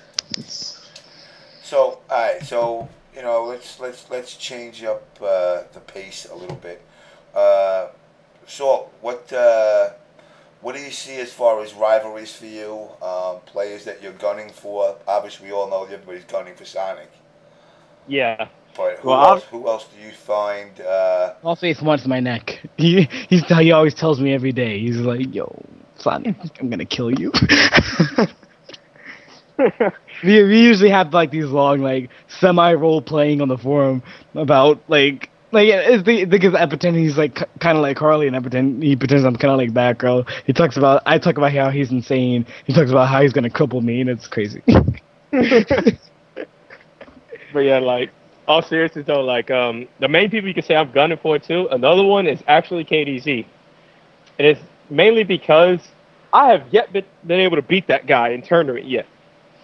I lost to him at the Fall Classic last year, and I lost to him here at Summer Jam. Both times, he prevented me from getting top 8 in winners. It's the very same spot. But Like honestly, I just normally just play the game and I just try to have fun with it, you know. And but I would say if I was gunning for someone else that I want to beat, I want to be able to honestly be able to beat Mr. Emperor Theo. I think you could do it. It's more because of Aquaman versus Harley. You know how hard that is. I hope West Coast guys I remember come how out. that was. That'd be really hyped to have some West Coast guys out there. I know. I was impressed with your Doomsday. I mean, you rolled right over me. I mean, it was not hard as a Raven Doomsday matchup, but your Doomsday was nice, and you had combos, which is something I've never seen with Doomsday. So, Thanks, man. I do appreciate that. But Wait, Ray. Alright. Also, I was looking into that Raven, that one tournament I fought you in, the only time I fought you in tournament, that one Raven tech you did to me where you restood me in a combo. Mhm. I see. Like, why does that work? I keep trying to figure out why that works. Like, I was which testing one it- was it again? I can't remember. It's when I trade with you when you do lift, and as soon as I adjust frame, but as soon as I hit the ground, you do down one lift, and it restands me and it combos. And I'm like, why does that? With Raven, I can't explain it unless I do it in person, and then I can explain it. But it just happens. A lot of the stuff I that know. Raven does is glitchy. And you timed it correctly. And as soon as you timed it, I remember like me freaking out and looking at you, and you just smirked at me. I was like, yeah, he's hiding something. Yeah, I know for me at TFC, I want to become the dominant Raven on the East Coast. I know I really want to play Dream Sword or Glass Sword, whatever he goes at, and I really want to do better than him at the TFC. So I'm going to try to step up my game a little bit. I mean, I think you have the potential too. You both play completely different careers. Yeah, I mean, for me, I know I was talking with Relaxed State that I have more of a Wtih-based Raven. Yeah, you play hella foot. He just owns the living hell of. Yeah, and I think that's with Blind Ducky too. He's like the mix of both zoning and footsies because I watched him playing Oxygen, and he was playing a little bit different too from what I noticed. But then you both knocked down. Like, all three of you get knocked down by Batgirl. Hey, Batgirl and Black Adam are my two weak points. Like just if you take out matchups and if you just look at it. I knock you down. Well, I lost to CD Junior's Batgirl, and that's like a day 2 Batgirl. So yeah, like, I can really play. It's a bad matchup. yeah, it is, and I have to work on that. But like Batgirl and Black Adam are just my personal demons. I can't beat them for some reason. Even though Raven and Black Adam, I don't think it's a bad matchup for me at all. I think it's either 5-5 or I think it can be 6-4 depending on who you talk to. Speaking about your demons, I actually overcame my demons. As a matter of fact, all of them at Summer Jam. Yeah, I mean, you were struggling with KDZ. Yeah, all the people that have beaten me in tournament. Jupiter, I 3-0'd him. Rio with 3-1'd him. KDZ 6-0'd him. Like, they've all beaten me in tournament, and I'm like, oh my god, I got the run back on all of them. I know after you beat KDZ, he was kind of dumbfounded at the stuff you were doing. Like I know you showed me some of the resets you were doing, and even I was like, wow, where did this stuff come from? Yeah, I had to explain it. I had to go into full depth with KDZ. And he was just like, he was explaining how you were doing things, and he's like, I have so much more to learn about this matchup. It really like opened him up a little bit. I think he's definitely going to go into the lab for you. So I told him I can't wait to see how you adjust to this if I fight you in tournament. You ignited a fire. I'm surprised if he's not like in top 8 and top 2 again with you. Yo, trivia. At Summer Jam, my final match versus him was the match. The stage that he beat me at on Winterball. Okay. It was what was the stage called? I can never remember. It was like it was the island stage. I forgot. It's Striker's Island. Ferris Island. Or Striker Island or something like that. Yeah, I remember. Striker Island. That was the stage he beat me at Summer Jam. I mean, not Summer Jam, Winter Brawl, and I got the run back and beat him at that same stage. I will say you are the man to beat. We haven't seen so much dominance since I think Theo. Theo is winning a lot of the West Coast, and like I said, I really hope he comes out because it'd be really nice to see the dominance of the East Coast and the dominance of the West Coast. I've always wanted to fight Theo in tournament. I think I've only done it once, and that was at MLG for that side tournament, and I beat him 3-2. Yeah, so that'd be really cool. I really hope that they come out. There's a lot. I mean, but I know it's a far airplane ride, so we'll see. And I know Mortal Kombat was really good too. There was a lot of hypeness in that. So I'm just really happy with everything that happened. So. Well, I mean, like I said, nobody can complain, really, unless they're just nitpicking. I mean, and that's great, and that's great to hear. Now you got to keep it up, though. That's the hard part. So I mean, TFC is a whole nother monster, and then hopefully if we get the last TFC though, we had 8 setups. We ran one of the best tournaments I've ever been at. Like, it was so good, and we got through, I think it was a 126-man tournament, and we were ahead of pools like half hour at a time. So if we had the same setup we did at TFC, I don't see any issues with that, and I know that we can continue this great start that we've had so far. Nice. I totally agree on that. I was like, if we all work together towards that, it'll be possible to continue running like this over and over again, And Injustice will keep growing. And that's what we want. We want to spread the love not only on East Coast, but hopefully it'll go to Midwest and to Vandy and his tournaments in KIT. Hopefully, I think West Coast Warzone is either this weekend or next weekend. I'm not sure. So hopefully they have a great tournament. I know a lot of West Coast guys are going out to that. So I really want Injustice to keep making Evo.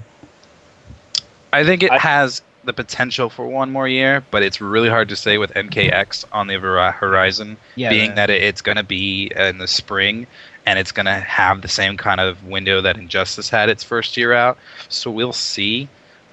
They might do like what they did with Mortal Kombat 9, give it one more year, and then still run the next NRS game. Maybe then we'll somehow like put up $2,000 for the game to run it again. At the next Evo. Yeah, something like that, which would be really hype. And I really want to go out to Evo and help out with that. That's one of my main goals, is that we can do so well that eventually we can go out to Evo and help out there, and hopefully this is the start of that. So. I hope it is as well. I mean, look, at the end, one of the things, like I said, I've been stressing is just guys. Obviously, I like to see guys compete. I'm not sitting here saying just whitewash this whole scene, but keep the shit talk in perspective sometimes. One of the things, I don't know what the dude's name was, but he knocked out PL and did the Rio fucking hand lick Biohazard and did the hand lick thing. Yeah. And, to me, that's very noble and kind of disrespectful, but it's a thing. It's a thing, but you know what? You can't do it when you come in less place than somebody. Yeah. I think it was more of a peer pressure kind of thing, because I know he was just going to walk out. I talked to him about it after it happened, and it was more like everyone was like, do the Rio thing, and so he did, and PL wasn't too happy about that. And again, no, I side with PL on that, and again, this is exactly what I've been talking about on TYM, in my rants. People need to be their own fucking leaders. There is no leaders of the community. The person that leads you is the guy that's in the fucking mirror. And to sit there and follow somebody else's lead, it's one thing. Like, I heard people telling me I'm a leader. I'm not a leader. I could barely fucking lead myself, let alone somebody else. And it's like, little things like that come back to bite you in the ass. Because here it is, PL being social, hanging out, seemed like he was having a good time. He was drinking milk at the bar. But odd choice. Hey, whatever floats the boat. But I blame people. It's because people don't actually know, like, haven't actually sat down and talked with PL for a while, or actually haven't played him or met him to become his friend either. We're just gonna understand that PL likes to talk shit, but he doesn't actually, He doesn't mean any harm by it, and that's one of the things. And when I went on my fucking rant with the Injustice community about saying how toxic they are, they're mean. Like, they're mean to each other. And it's like, I told them, I said, look, I may have put bounties on PL. I don't hate the guy. You know, I mean, it's like I never even talked shit to him when the bounty got collected by Kerbo. I didn't go ha ha motherfucker. What I really liked about as respectful that PL did at Summer Jam, because he likes to go on and complain about characters, and my characters are saying I'm winning, but he came to me he's like, look, I'm sorry about talking shit and complaining about your character. I'm like, PL, you don't need to apologize. I'm like, PL, you don't need to apologize. Like, shit talking is fine. It's like perfectly fine. It's all for hype. I know you don't mean it. It's like. I thought that was cool about it though, how he approached me. I'm like, PL, it's good, you're good. You know, I'm like, I never thought differently about you anyway. It's funny because there is what's the word? A lot of these players are growing up. Mm-hmm. Now, even like when I met you, you were this quiet little motherfucker, and now you got this. Man, you weren't that quiet, but you were quiet. No, I'm still quiet. But I'm less quiet now. But it's because you become friends with people. Yeah. It's like Rio isn't out there telling everybody shut the fuck up. That's me, and even then, I'm not doing that when I'm at an event. Because if I see you playing, I don't want to be that dick standing behind you yelling at you. Well, actually, I did want to. Fuck you up. I did want to fuck you up.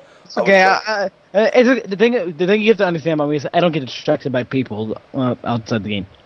Yeah, but I don't let them tell me what to do. I was going to stand on the other side of the monitor and tell you if you win, I'm going to break your fucking little skull. I would have been laughing. I would have been dying. I know. That's the whole point.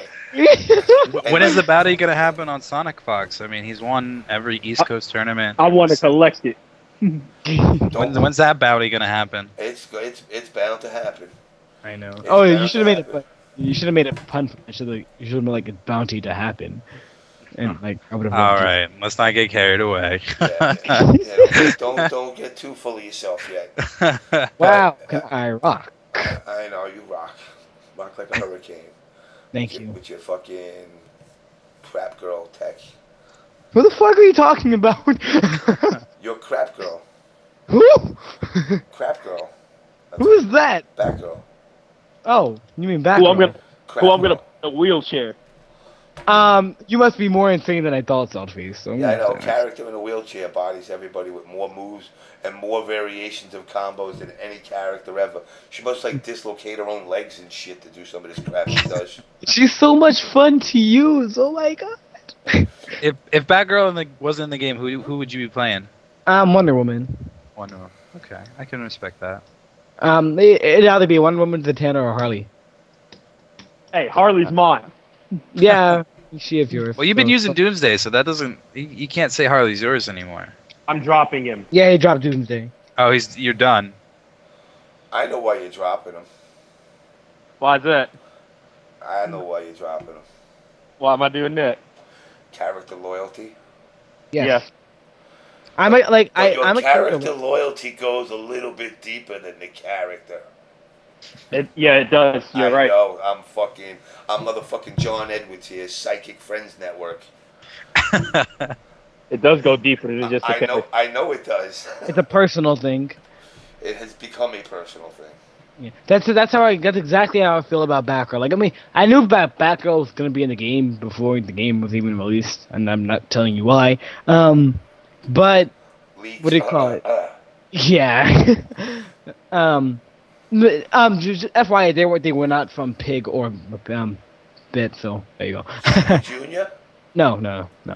Hey, we'll leave this person anonymous. It's actually somebody you wouldn't expect. But anyways, I knew she was gonna be in the game, and Batgirl was one of my favorite DC heroes, so I was waiting, and people thought, oh, I'm not a character first, I go straight for top tier. I'm like, when Batgirl first came out, people thought she was mid tier. Until after I won final round, people thought she was top tier finally. When I kept telling everybody, yeah, Batgirl's kind of one of the best characters in the game. No, she's mid tier. I'm like, man. She's definitely top 2 with Martian. Yeah, I actually personally believe she's the best in the entire game because she has no losing matchups. But I think it depends on who uses the character. Oh wait, now as he just said that, That does. Yeah. If she has no losing matchups, she's the fucking best. Yeah, that's what I thought. Plain and simple. But people think I'm a tier uses whore her, because like, I'm a SonicFox. day one. Like I'm a day one Batgirl main. It would be different if, like, say after I realized she was top tier, like how I realized the Martian Manhunter was top tier. Like it would be different if, like, say I dropped Batgirl for Martian Manhunter, who's the supposed best. Then that would be me tier whoring. But I was the day one in Batgirl main. Like And I feel, like, I feel like Go you ahead. say that she's the best in the game because you're the only one that uses her. I feel like correctly. yeah, that's what I feel. I feel like I'm the only one using everything. If you look she at has. like Martian, I mean, you can name several players who use it. Well, Jupiter, Pekka Power, Yeah. Rio. There are a lot of PL. I mean, a lot of people use Martian, and he But plays. there's not a lot of people that use Batgirl, yet they still, like, come at me saying, "Oh, she's so easy to use, she's so brain dead." I'm like, so where are all the other Batgirls at? And like you were explaining earlier, I think that's because you look at her as more than just a Vortex character. You have. Yeah, she's not like she's a Vortex character, but she's also a setup character, and those are like mix-ups and setups. So have SonicFox written all over it. So, So I do think Martian's the best in the game when you look at it as a whole because of all the options that he has. He can zone, he can anti-zone, he can cross up, he but he has still all has that bad stuff. matchups. Yeah, He he still has does. bad matchups. I have yet to find one person to say what a bad matchup for Martian is. Apparently, like, Bane was supposed to be one. I mean, I've seen Gur get destroyed by Bane, by Jupiter, and by Rio. So I mean, I don't know, but me personally, people used to say Aquaman versus the Batgirl was like 7-3, and then slowly I figured out the matchup, and no other Batgirl has yet to figure out the matchup yet, because they keep trying to play Vortex Batgirl versus Aquaman, and I'm like, it's not going to work. I would figure but- Bane would be a bad matchup for Batgirl, or like What? Doomsday. That's like 7-3 Batgirl favor. I don't know. I've Hey, never seen. Hey, the cartwheel, bro. The cartwheel. Yeah, the Oh, cartwheel, like, wow, like the moment he does an armor attack, I get to cartwheel him. If he does meter burn, Venom uppercut, I get to dash and on reaction and like full combo back 1-2 punch it. If he's in the corner and he's at Venom level 3 withdraw, he loses 96% if he gets opened up by my vortex. I get to zone him. He can't charge at me. He can't even do the overhead without having to stop his pressure immediately. Like, it's the greatest thing ever. The moment he does his What about overhead, I can do Doomsday? 1. 5-5. That's only Okay. because his neutral game is so strong, but his damage is weak. And Grundy. 6-4. It's either 5-5 or a 6-4 Batgirl. Oh, because like at first I was confused in matchups because I never played it, and then as I played it more, I'm like, wait, this guy's kind of slow, and I can neglect his grab by doing back 2 or a cartwheel. So What about my 22-minute Grundy? What's that Um, matchup? 7-3 Grundy. What? Wow, he's being nice. He's being nice. He's trying to lure you into the game, James. I just played the matchup right. Oh yeah. What about Lobo? 5.5, 4.5 Batgirl is just like back because like they both practically have the same exact options except mine are safer. Very true. I'm trying to And think. I'm more damaging. Man, Like so- I don't need meter, he does. That's why I say 5.5, 4 point. It's not too much of a difference though. Global can easily deal with Batgirl if you're not being smart with her. what about Batman? 5-5. People keep saying it's Batman's favor, but I'm like, the only reason it's Batman, like, the only thing that's leaving that from being 6-4 Batgirl is his trait. That's honestly it. His trait's really, it's like an anti-Batgirl. But the moment you knock him down, it's like, oh. Yeah, he has no anti-air. Yeah, he has no answers. It's like, I knock him down. Yay. You're dead. If you had to compare one person's to Oxygen's question, like one Batgirl, who's the closest to you when it comes to using Batgirl, if you would say? At first, I was going to say Panic Mode, and then I looked at the way he's playing it. It was not Panic Mode. And then I was going to say Chris G. Then I was like, no, Chris G. No, it was not Chris G. I want to say Astronaut. Astronaut was, like, in his prime, he was the closest Batgirl to my Batgirl. Yeah, interesting. In his prime, he was like if I told him too. I'm like, you were like the if I was to say if there was any other Batgirl that was in his prime as good as me, it was his. I can see that. I can totally agree with that. He was looking really good at Civil War, and I know that. Civil War. That's the main reason, like why. Yeah, and it's sad that he stopped. I think he said he was pretty much done after that tournament. So Yeah. So let's change this up a little bit. I want to know, starting with Sonic, where do you see this community going? Do you see it going anywhere? Do you see esports or any of this other crap that they're talking about? I don't know. It depends on how the community decides to play at the series of events. I mean, Summer Jam went well, so maybe that could be a start, or it could be the beginning of the end. But I don't know. Time will tell. If people aren't being dumb, then maybe we can have a good community for ourselves. Well, I'm going to throw a hypothetical at you. I'm an investor. Yeah. Now I'm going to invest in your community, but I'm expecting to make money. Why should I invest? There's no reason to. Exactly. There's better communities. Exactly. But if we are willing to support our community to its fullest and able to grow it, because it's happened with MK9. Doesn't mean it can't happen with Injustice. If we do what we did with MK9 to Injustice, then I believe Injustice could end up being one of the biggest seeds. But we have yet to do that. So I agree with you. Well, let me ask you this now that you said that. And I've said this on Test Your Mind a few times and got a little heat for it. I say it's not a friendly environment. Yeah, How do you that's expect one to of the grow? reasons. That's one of the reasons why I'm like, once the community learns to stop trying to kill each other, like competitive shit talking is fine. Like, go ahead and do it. But when things start getting personal, that's when you know you're taking things too far. Like, I feel like it's go ahead and talk shit, but at the end of the day, shake hands with the opponent you're playing. Exactly. Jesus Christ. I just feel like all this goodwill is, now that we're finally getting it and moving past it, it might be a little bit too late for Injustice. Yeah. Being that MKX is around the corner, and I feel like while we can carry the goodwill over to the next game, I feel like it's going to be a burst community. This is the chance for us to redeem ourselves for the next game. And I feel like there is a lot of great people in this community. I feel like there's a lot of great players who will do a lot for the next game. Even Bit and Pig, they can do it too. They did it with MK9. We got to get our heads out of our asses. I would still classify myself as a Capcom player. I still love Street Fighter more than I do Injustice. I don't even fully classify myself as an NRS player. Yeah, honestly, I classify myself as a Skullgirl player. And until we can finally just say, you know what, I'm an NRS player, and everyone can say that, and not just the real MK9 heads or anything like that, then I think this community will grow. Because, like I said, I still consider myself a Capcom player, and I hope that with this we can move and we can put some goodwill into the next game that we go into.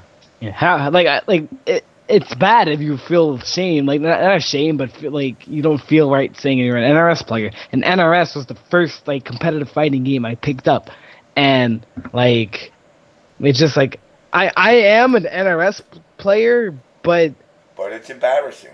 Yeah, and it's not embarrassing. That's why games. I feel the same way. I just feel the scene. You know, I mean, again, I'm not going on the pity patty wagon here. But, you know, for as many times as people told me I was cancerous and all this shit that they've said, I go, well, if you're going to say that to me and I can take it, what about the people that they've said it to that can't? That you're saying, I want to lead this scene into something, and then you allow people to do that. Now, again, you know, I come from a different generation. Certain words are now considered taboo words to use in conversations. But, you know, when I was growing up, they weren't met with any ill message behind them. And I just look at it and say, you're trying to evolve into something you're not. Don't be this ultra classy, suburban, white, middle class, picket fence, family oriented community. Be yourselves but just be a little bit, understanding that, I might say the word faggot. That's not meant to be derogatory towards gays. When that word especially, when I've seen it, whether it's in tweets or whatever, I'm saying, hey, Sonic, don't be a faggot. And all of a sudden, the very next comment is somebody, I find that word offensive. And it's like... I think it has to do with, like, I know you're asking Sonics what is going to make this community esports.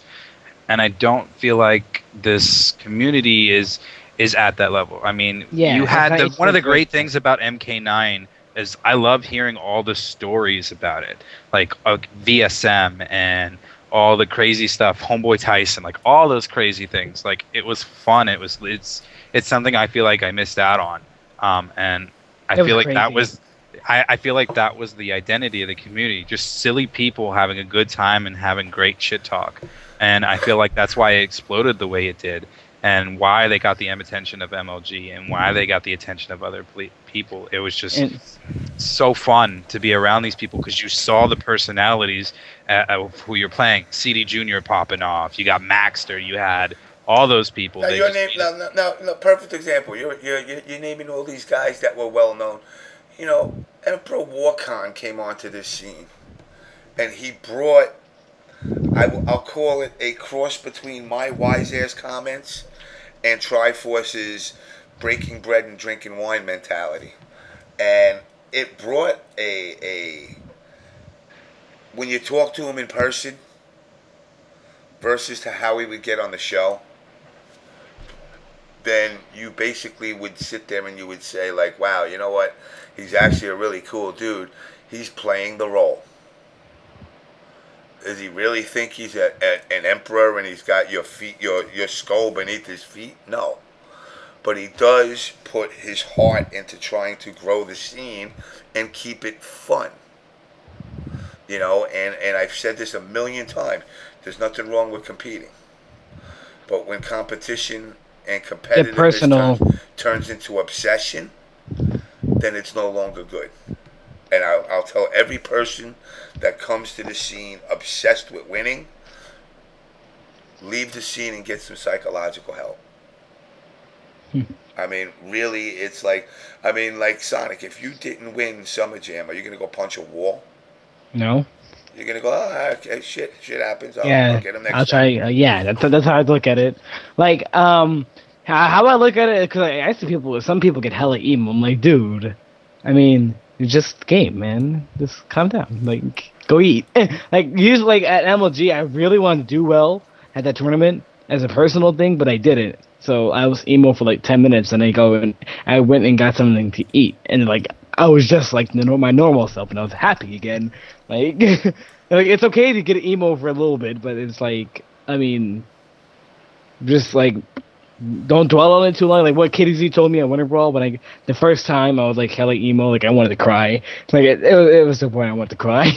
There's pictures of me like being hella sad. But the KDZ told me not to dwell on it too long, and like after thinking about it for a while after the tournament, then I felt good about myself again, and I was like, you know what, going into Civil War, when I lost, well, I won final round, but going into Civil War, I lost to Jupiter. I was smiling, laughing. I'm like, this is just a game. Like literally, Sonic, like what you just said right there, right? Mm-hmm. I'll admit that was one of my problems for the longest. I was obsessed a lot with winning, you know. I was obsessed with that drive just to want to be the best and win, you know. That sometimes I have forgotten, you know, it's just a game, you know. I do this for fun, you know. I forgot it was just a game at Winter Brawl too, because I really wanted to win. And I was like, it's just. I feel at this tournament at Summer Jam, I feel that, as crazy as it sounds, I grew up as a player in the FGC, and I grew up, you know, as a person too, you know. You know, because I realized it's funny because I use you as an example because, you know, I seen, you know, when we met and you had this, you know, you had a gun-ho attitude, and you know, one of the things like myself and Eric always talk about, is we don't understand. Not that we don't understand, but here you are in ATL. You come up to Philadelphia. You're playing in a tournament. You're going to play some casuals here and there. When the tournament's over and the casuals are done, don't go to your room and play 9 million games. I mean, if you got to do a money match, that's one thing. But you're in a place that you're probably not going to be at after the weekend anyway. Do things. Hang out with people. Meet people. You sat in the bar drinking with us.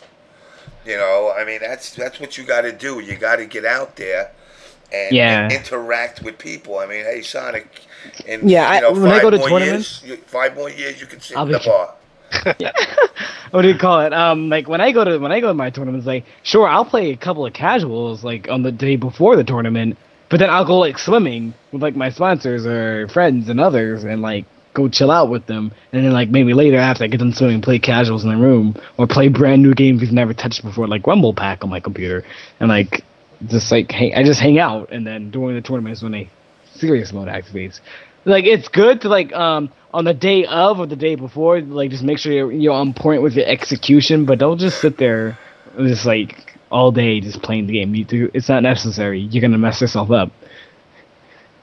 Exactly. In which I can tell you honestly, when I arrived at Philly, it was 9:30 at night at Friday, right? Mm-hmm. Everyone's asking me to play some games with them. I'm like, nah, I really didn't, because honestly, one of the reasons I went up to Philly, there was a girl that came down from Toronto I've been talking to, and I went in to meet her for the longest. She finally came down to Summer Jam. I spent the night with her, hanging out with her the whole time.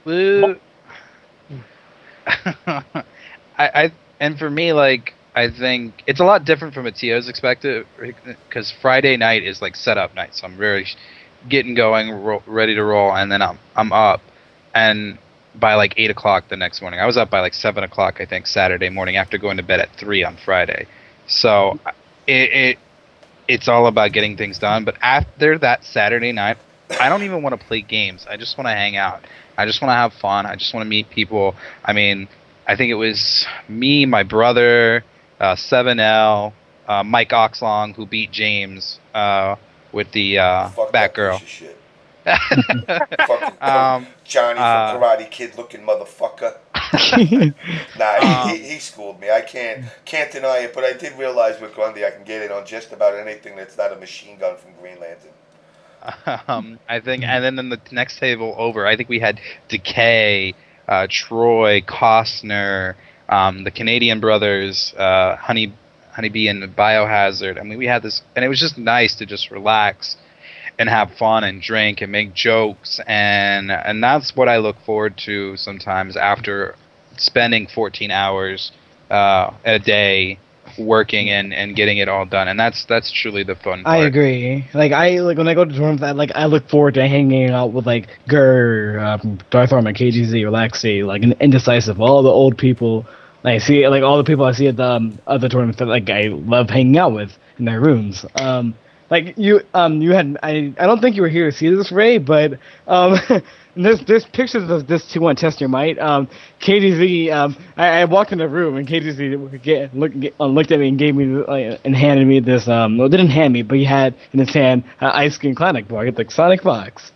Do you want this Klondike ice cream bar? I was like, no, I hate those.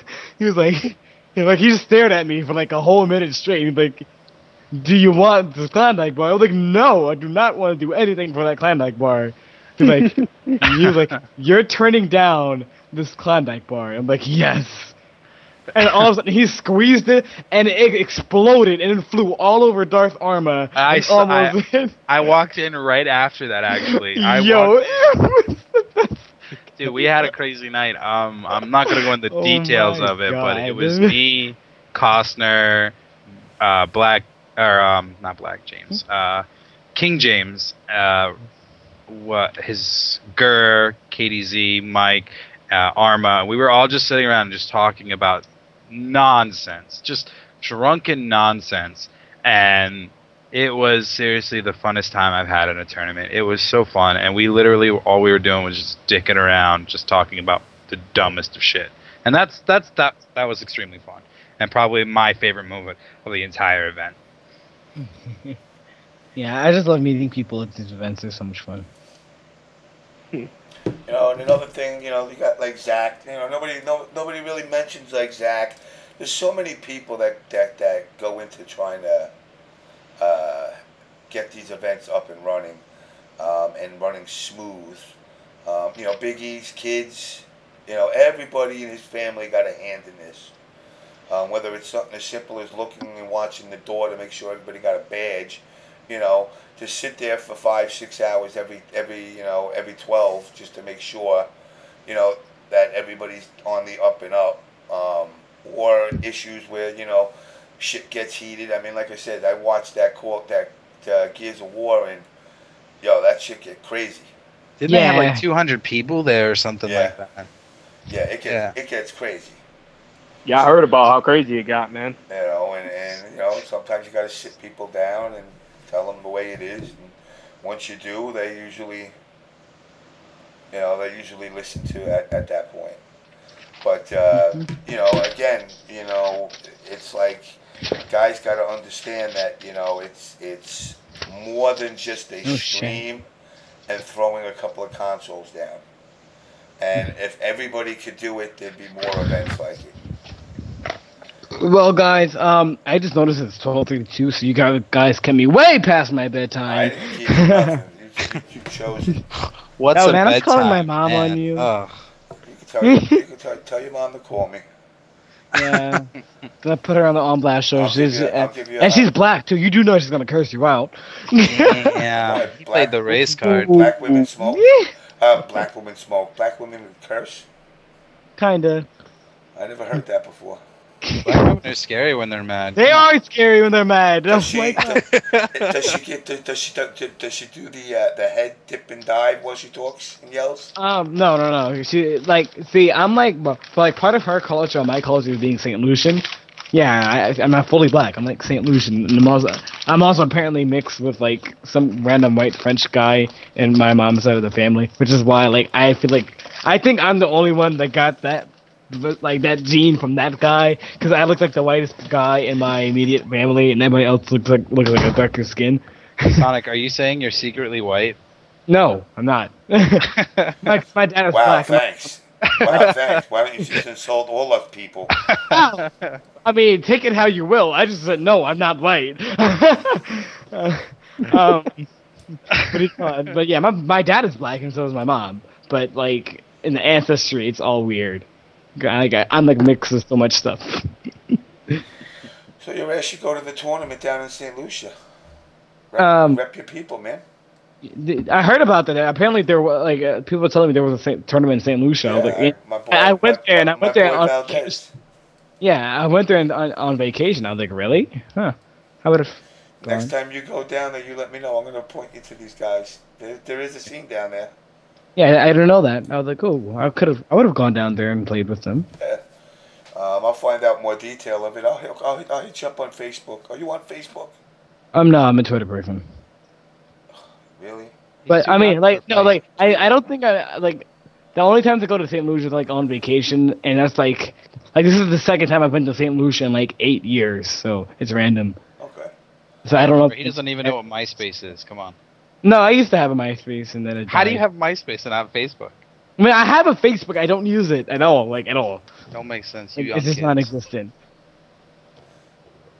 Either way, I don't want to get you in any more trouble. You got to get up for school. Yeah, I'm tired. I gotta head off to bed now, though. Thanks for having me on, James. All right, brother. I will see you either 4. I got a lot of shit on my plate right now, but I gotta evaluate a lot. But I mean, as of now, I think what's the next event? Is it Fall Classic? It's gonna be Fall Classic. Yeah. If there's guts, if you're going to Connecticut, but I might go to Guts. When is that?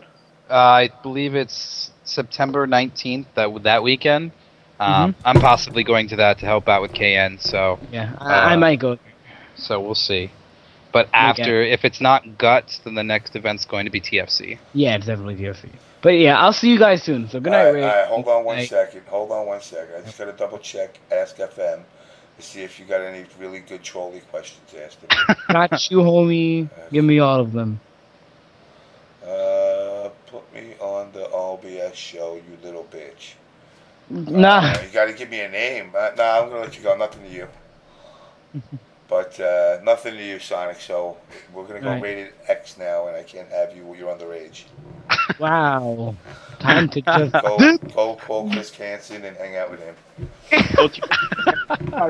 Oh yeah, I'll see you later, Saltface, Ray, and James. All right, brother. Take Take it it easy, easy, man. Guys man. soon. Right. What do we got here? Can you have a dick talk segment? Nothing funnier than a group of grown men talking about dicks. I mean, they're They're dicks. what's there to say? I mean, Cock and balls. yeah. Really? Yep. I mean, they're all pretty much the same. Either they're cut or not cut. What do you want to say about it? Well, there's innies, there's outies. Oh wait, that's belly buttons. Well, no, then again. Yeah, I was gonna say that's I'm sure there's some guys that have innies. possibly. It's never impossible. Shit's so small, it's an innie. I'm one of those sufferers. All it is a pair of balls hanging down in a hole. Oh man, fleshy pet. Oh God. Put me on the OBS show, you little bitch. Well, I would if you told me who the fuck you were. Why should I celebrate? See, this is like dumb questions. How should I celebrate this coming 9/11? With some punch and pie or cake? Do we say happy 9/11? Fucking losers. What do you do on a rainy day? Same thing I do on a sunny day. Jerk off. I mean, you want me to tell the truth? Moment of truth. Hey, yeah, want to know? Yeah. But nah. So I'm glad. Like I said, I'm glad Saltface. You had a good time. I want to see more people coming out to all events, not just the events. And we're really focusing on building friendships or relationships or whatever. Yeah. But it's very important that there's a strong foundation. And right now there's some cracks in it. And it's not irreparable, but it definitely took a hit. And I don't blame injustice. That, I know some people say it's the injustice people. I think it's just the community itself. It has nothing to do with the game. We could all be playing Pac-Man and we'll still be dicks to each other. And the only way that's going to happen is guys got to stop with the following the leader shit. Because if Saltface says he don't like Ray, that don't mean I got to not like Ray. And that's something that happens too often, especially with the KN stuff that was going on, with the events and all that. And it's like, just don't be a dick. That's really what it comes down to. So there you go. That's the completion of my dick section. Don't be a dick, cock and balls. Doesn't matter if you're an innie or an outie. Exactly. Dicks come in many shapes, sizes, and colors. Innies, outies, balls on top, balls on the bottom, balls in the mouth. Just don't be a dick. I agree with you on that. And something I did notice at Summer Jam when it comes, when you could say Injustice and an NRS game was, being played on the main stage, right? This is one of the crazy things I noticed, and I found it kind of interesting too. That it felt like I was one of the only guys that, even though I didn't win the tournament, and I just made top 8, that after I walked off of the stage, that pretty much all people from almost all of the different, areas of the community, not just like, the NRS community, but like the Capcom guys, the anime guys, the Soul Calibur guys, right? They all came out to me, very good stuff, enjoy watching you, so on and so forth, They all showed me kindness and respect. Yeah. And you know why I say that is? It's because of the certain way that I do things. For one, I never bash anyone's game that they play. I respect everyone for the game that they choose to play. I respect them for it, I don't go on social media saying, "Oh, this game is ass," oh, you shouldn't play this. You know, stay away from it. I don't do any of that. I say play what you like. You know. I mean, I'm guilty. Like, I have this really, really, really hatred for the game of solitaire on Windows PC. Stay the fuck away from that shit. That shit will rot your mind. But when it comes to fighting games, you know, Under the Negro Light or whatever they call that new game, you know, it's a great game from what people are saying. A little bullshitty with the 2-hit 80% combos. But, you know, the scene is growing and I want to see it grow more. Anime scene always comes in numbers.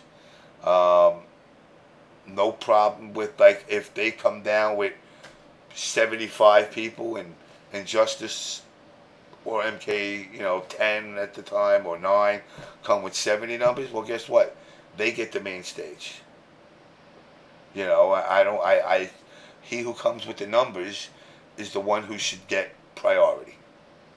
Yeah, I agree with that logic as well. And you could say another reason when I was up there, I could say why, you know, people, you know, they liked having me around, right? I'm always trying to be respectful to everyone, you know. I go to a bunch of people all the time. I go, hey, what's up? You know, how's everything going, kind of deal. You know, I put myself out there, you know, in a kind, respectful manner. And that's all you can do. I mean, I sometimes don't put myself as kind. I don't put myself out there as kind, but I still try to be respectful. You know, I might say something that might piss you off from time to time. I might say something where every other word out of my mouth pisses you off. But it's not to be a dick to you directly. It's legitimately either what I feel at that moment, or, you know, but maybe I just feel that way permanently, whatever the case is. You know, I'm going to tell you what I think.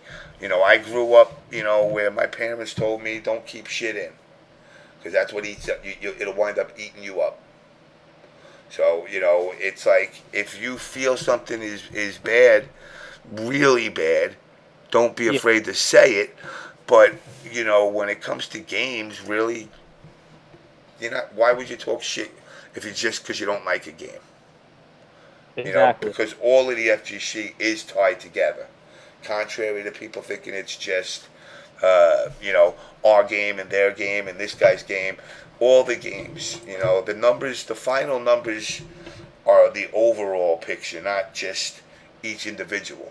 They don't say 70 people showed up to this event for NRS. They say 1,200 people showed up for Summer Jam. You know, and that's about the number that they're looking at. They had about 1,200 people. That's a damn good turnout.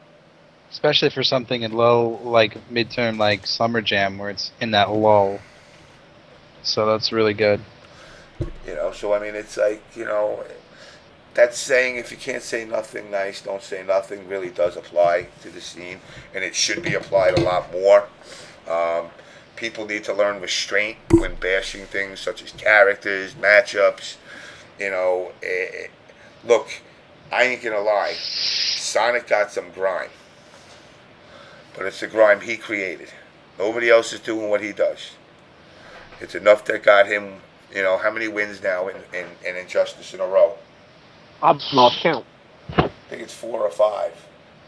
He's been very dominant on the East Coast, and like I said, Theo's been very dominant on the West. You know, I mean, Jupiter went there and went to deliver a message, and unfortunately got hung up on when he played Theo. But I don't think that would be the same case with Sonic. I don't think so. I think right now Sonic has the momentum, especially after his pretty much dominant win at EVO and Summer Jam. I think he has a lot of things going for him in momentum-wise. I don't think there's anyone who can touch him right now. You know, and it's funny because it's a combination of his reaction and his analyzing of the game, and as he said, his analyzing of the player he's playing. I remember when SonicFox was first playing Batgirl, he had this connection of YOLO. He was always this YOLO player. He always just went random and no one understood him. And I think he's evolving into the more character that you're seeing now, and it's becoming more and more obvious of his talent, of how good he is, because he's coming. People are not saying YOLO anymore. They're saying, he's just so smart. He's in there. He gets exactly what he needs to get done, and I think you're going to see a very Chris G like player, very Justin Wong like player. That any game he touches, you have to look out for him. Yeah, I was telling him, why don't you pick up Marvel? He said that he doesn't pick up Marvel because it's too glitchy, and that's the only reason he says it's too glitchy. And I'm like, well, I think some of the games that we play here are kind of glitchy. I mean, Justice has its glitches, but he that's the only reason he doesn't like Marvel is glitchiness. I can tell you right now, a lot of games have its glitches in it. Trust me, Ultra Street Fighter 4 has a lot of glitches in it, and I'm sure you've heard about it. Yep. It don't matter. Like, I could give you an example right now. When there was one time I was fighting in tournament, I'm fighting a Poison player, right? You want to know what he did? There was a glitch earlier. It's been patched out now, but there was a glitch that when Poison went from the crouching position to the standing position during those frames, she had no hurt boxes on her legs. So any low normals that hit the legs wouldn't go right through her. And then there was a match when I was playing as Jury. I was doing crouching medium kick, and it's going right through her freaking legs, completely through. There's so much stuff that gets through these games now, because all these companies bum rush to get them out. And that's really the key to all these glitches in the games. Let me do this. I'm gonna put you guys on hold a second, and I got to take a leak. Actually, no, I'll let you guys talk. I gotta take a leak. Can you handle it? I'm gonna give you the floor. So it's all you. You're the host for the next couple of minutes. The hostess of the mostest. Think on your feet. Do card tricks or something. You're dressed like a fucking clown in your picture. Do something. Pull a rabbit out your ass. All right, I'll be back. I do what I can. So basically, man. So tell me, like, what do you think of like the community though as a whole? Me personally? Yes. I think the community is very interesting. I think there's a lot of interesting characters, and they all compile from different groups of games.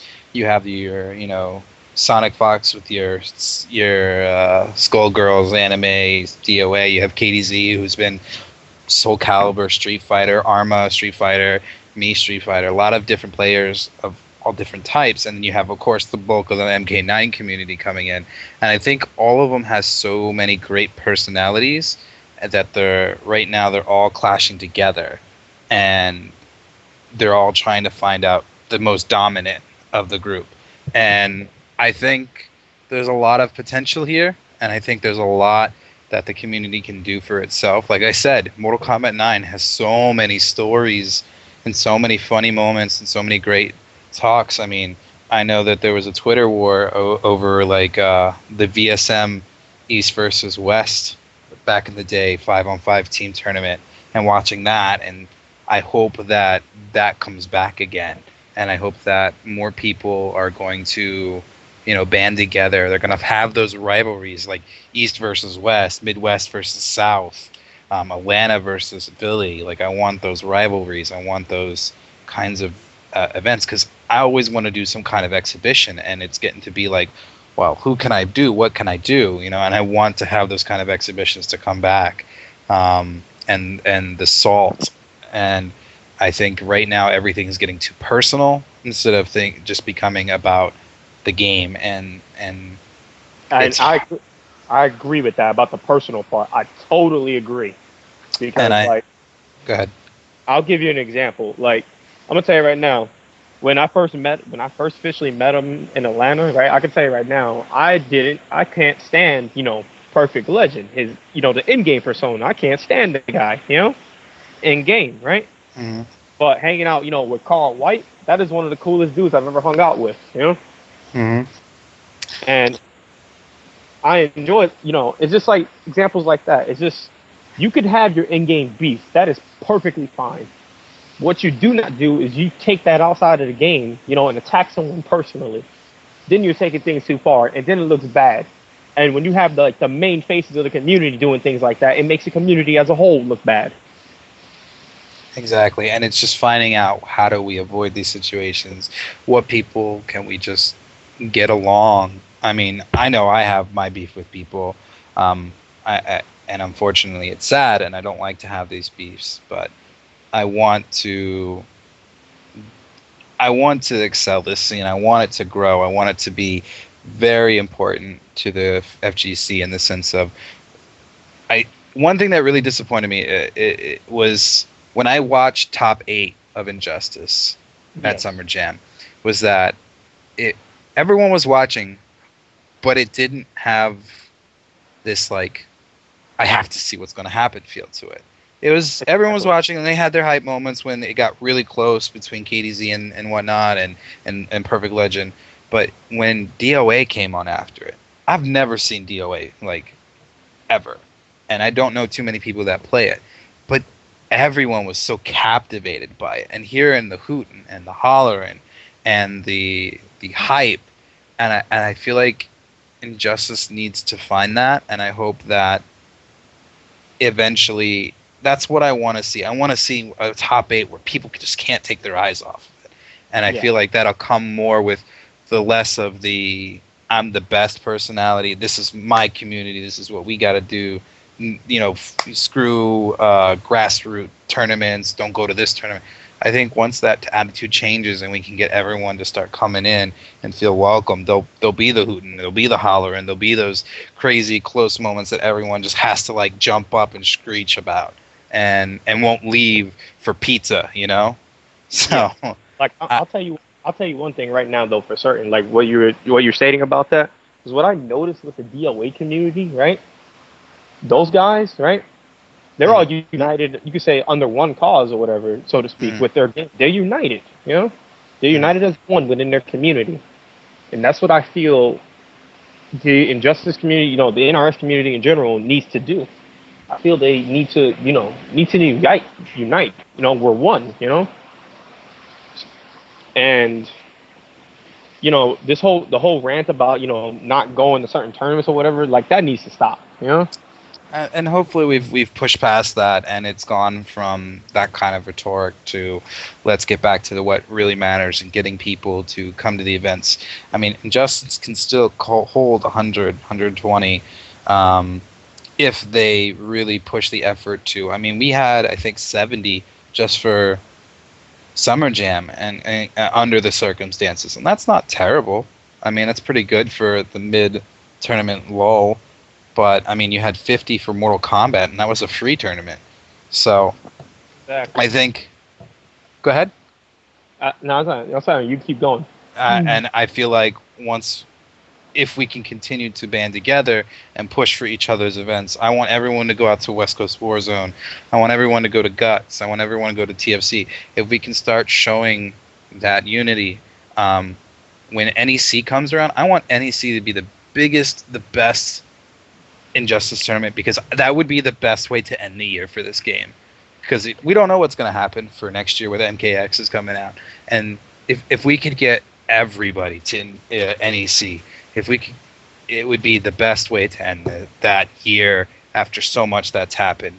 And I hope that we can show people that with this event and TFC, that'll make the West Coast guys comes out. I want to see MIT at NEC. I want to see Theo there. I want to see Tyrant. I want to see all those guys. I want to see Bit. I want to see Pig. I want to see all of them come out to NEC, and we can do a location exhibition 5v5. We can do a 120, maybe 160 man tournament, and really like pull together for one last hurrah, and maybe it'll carry over to next year, and you might see Injustice at EVO next year because of that one event. So yes, that's personally to me I want to see.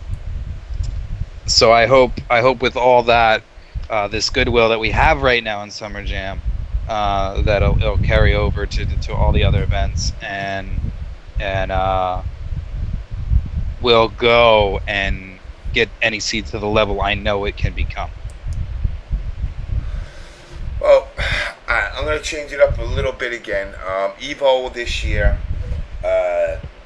one of the NRS players from Australia and Megabyte Nader came to Evo, and was gonna get him on here tonight, but I kind of last minute fucked up.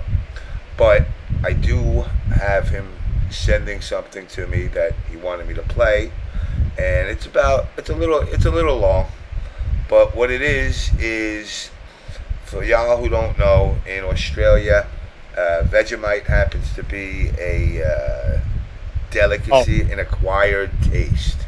Oh God, no.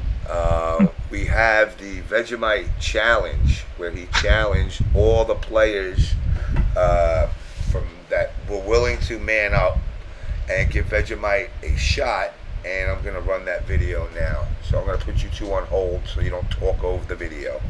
Yeah. All right.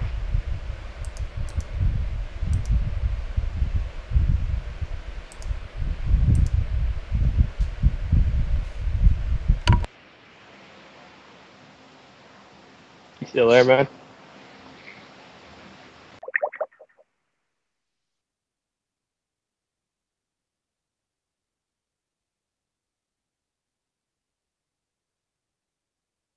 What is it? Do you want to try it? I've had it before. You've had it? I've had it.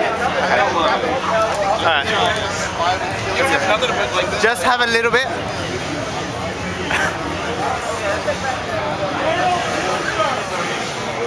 Whoa! Woo! Oh God! Why would somebody want to do that? What the hell? Oh, Tyler does it again? I've had this before. I'm not doing it. A tiny bit. No. Oh, come on. Like, no. That's way too much. What's gonna happen? If you want to try it, go for it. All right. Is it recording? I'm recording. Everyone watch this. He's gonna have Vegemite. All right. Go for it. Is it? This is it. This is it.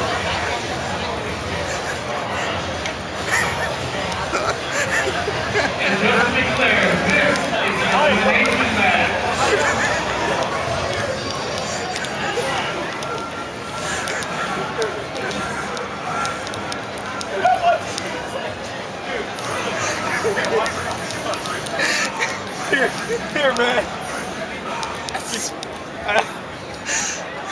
All I took was a little bit, man. Fuck! The damn Vegemite, man. So hungry. Is that even food? Like, do you eat that? Are you so hungry? I'm not talking.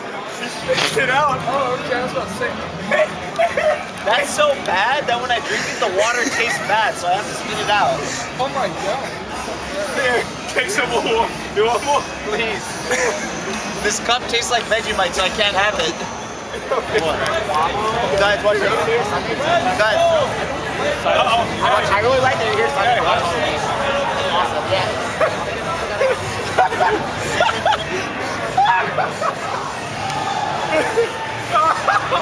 How is it? Oh, the challenge? Yeah.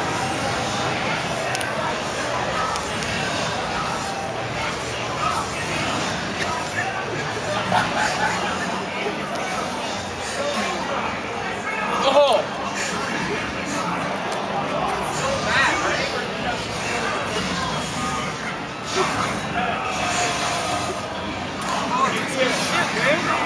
Hey guys, official. The Emperor clan is free to Vegemite. That's too much? Yeah. No, just that's fine, dude. That's about what we had.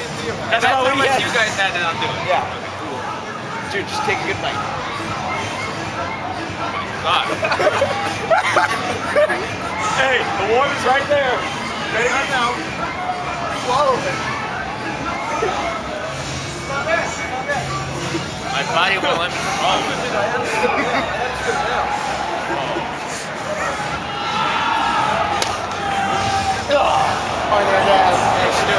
Yeast extract?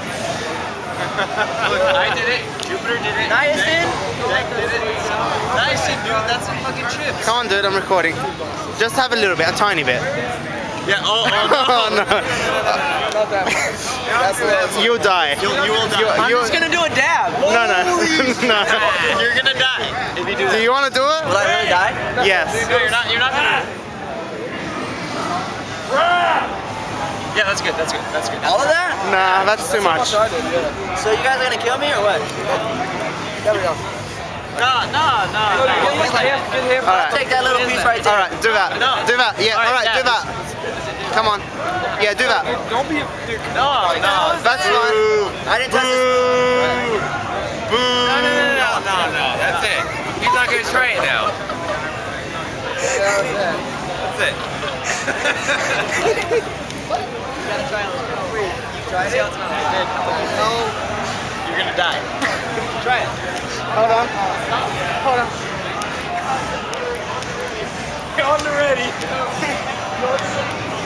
So how is the most popular Australian spread? I loved it. It was the best thing that I ever tried. And I think it should go international and all over the world. Alright, awesome.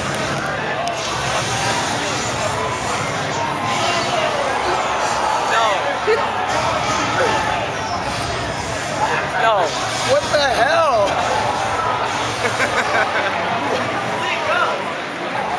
Water.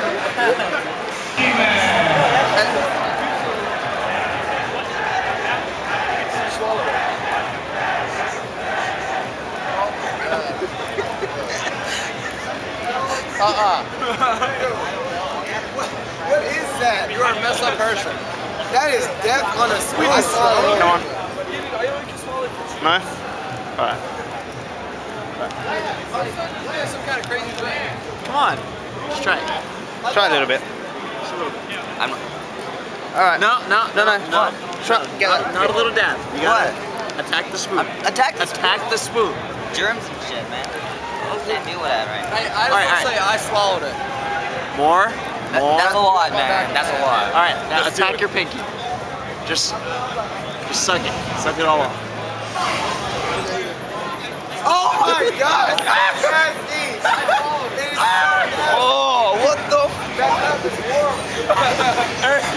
It's no more. It's so weird. It's weird. You didn't explain it. It tastes like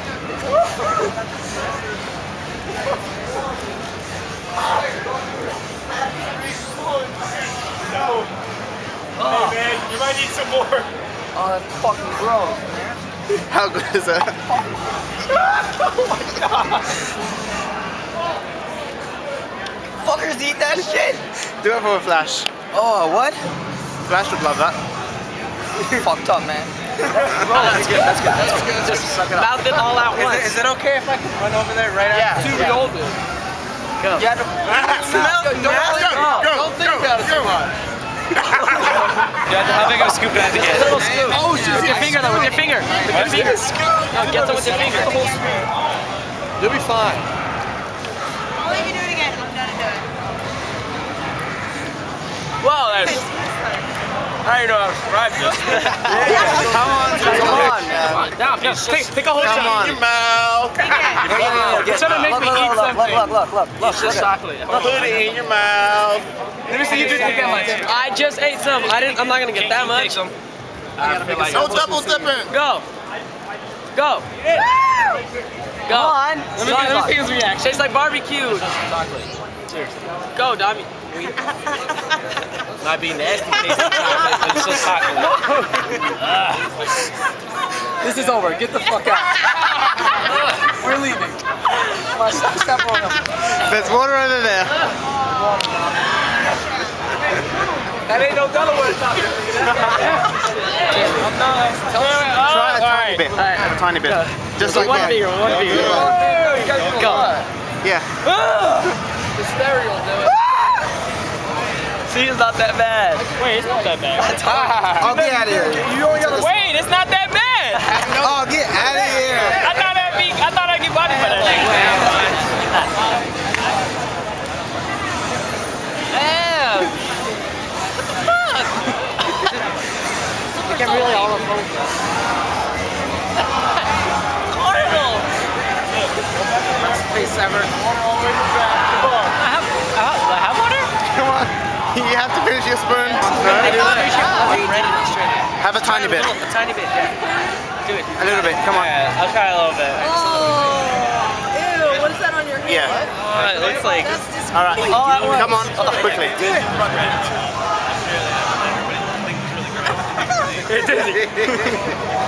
Dizzy's now dizzy. Let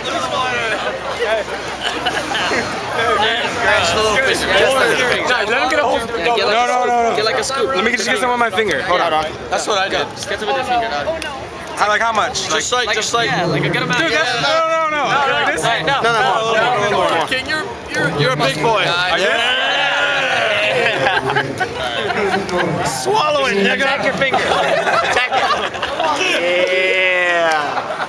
What are you waiting? It's just bitter. That's so gross. It's not that bad. It's not that bad. It's the Nutella in Australia. Why does it smell like barbecue sauce? That's what it's kind of based off. Have a little bit. With your finger. No, dude, a little bit more. A bit more.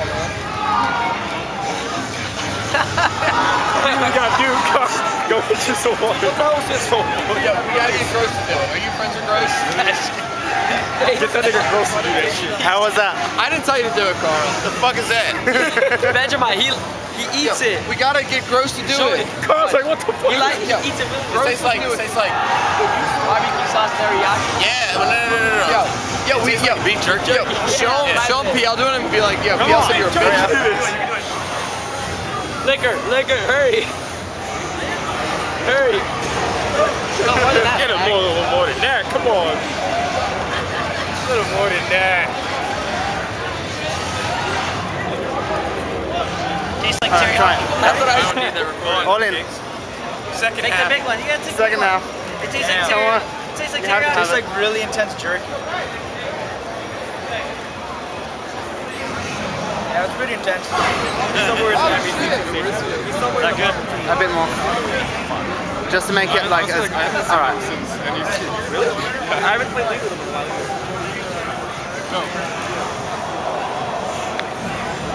Nice? It's not bad. Alright, it's recording now. Not bad. You're writing That's kind of a lot. Go for it. All in. Yum. Yeah, Sherman, I was just thinking about it. Really? Give a thumbs up. Not bad. Man. Nutella in Australia. Nasty as fuck already. It smells like soy. Yeah, it's salty, but it's nice. It's salty but nice. Oh, shit. What's the barbecue?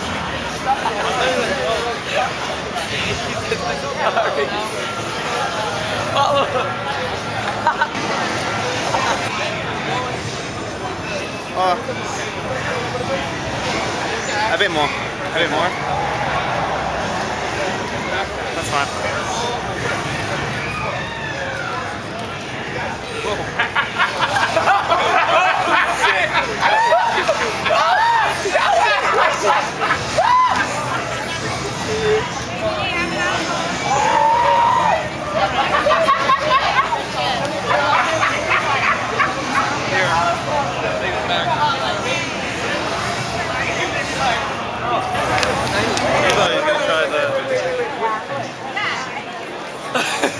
Hey, you should have seen how I ate a whole finger spoon of it. Yo, that shit is disgusting. Hey, I bet he eats that. Wait. Show them the video. Yo, there's some more water. So how delicious was it? Good?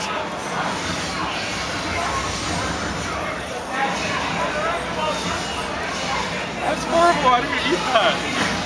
Why do you eat that? Shit's fucking disgusting. He eats it like if it's actually... A bit more. Alright. What the fuck is this? This is nasty as fuck. What the fuck? Stop! Ew! Oh my god, guy. It was like nothing. It was nothing.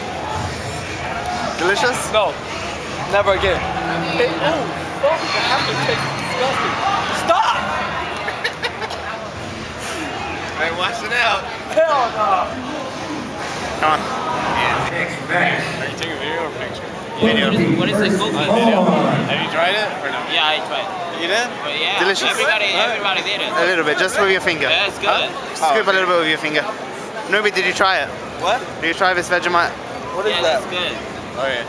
Hold on, one at a time. Alright. Okay. Challenge.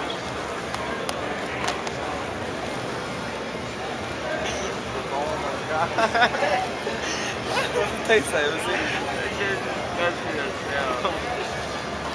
Now let me show you how it's done. I did it. What's in that? It's like some moldy bread. Mira, ven aquí al lado, mira, ven aquí al lado. Everybody's pulling their hands.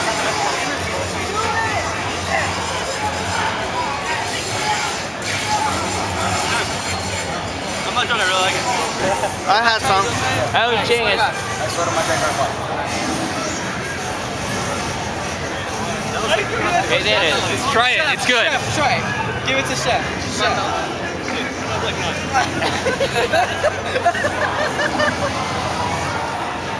What do you think? Very good. Okay.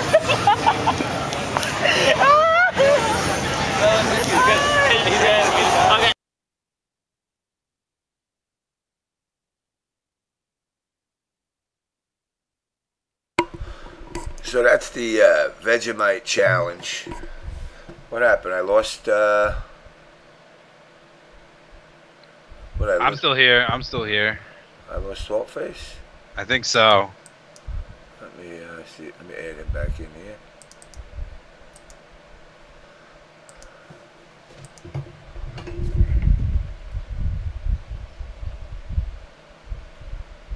Oh, there he is. Oh yeah. You're back, Will.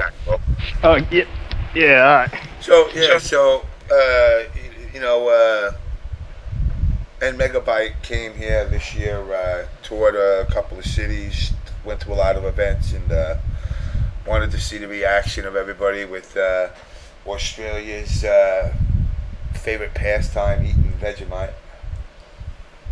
As you can see from the reactions, apparently Americans don't vibe with it too much. Man, that shit was nasty. I kind of really want to see E eat that so bad. You saw I was the first victim of the video, man. Yeah. I opened the damn thing. It was fresh, grade A quality Vegemite just for you. He was here in New York, and I had some. Uh-oh. But I've had it before. I used to hang out with a broad from Australia, and she used to send it to me all the time, and I got kind of used to it. But that particular brand that he pulled out is a bit more intense than the normal. Oh, okay. Yeah. I didn't know. See, I didn't know that. Yeah, I mean it was pretty. Just opening it and whiffing it is enough to make you gag.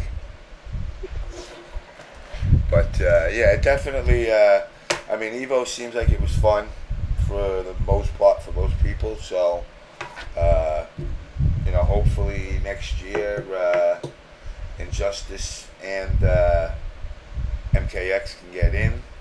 Be nice to see 2 NRS games in, but I'll be honest. I don't know if Injustice is gonna make the cut. Just because I don't know what the numbers, you know, the requirement for numbers are as far as all the other events, because that really is what gets games in and out, is turnout during the year. I think NEC will dictate whether or not it'll go into Evo. Because if we can get a decent turnout for NEC, I think that'll carry over to Winter Brawl, which then will carry over to all the other events. Time will tell. So, I mean, guys, you know, I don't tell anybody what events to go to. I just say go to events. Yeah. You know, get to whatever you can. You know, because at the end, what it really comes down to is, you know, like I said, meeting the people that you bullshit with online for so long. Uh-oh, who just hit me up? Mr. Phil. Yeah, hold on. Call. Mr. PL. Yo. What's up, man? Man, I just got home from skating. I thought you were doing a show on Thursday, but it's on Tuesday. Yeah, I got a whole bunch of shit going on, so I kind of had to do it when I can do it. But hold on one second. Let me see something. Let me put you on hold and see. Ray, you there? Yeah, I'm there. Oh, okay, you are on. All right, everybody's on. And let me add Mr. Phil Atkinson. And that boy KDZ. Yes, it is. Yes, it is.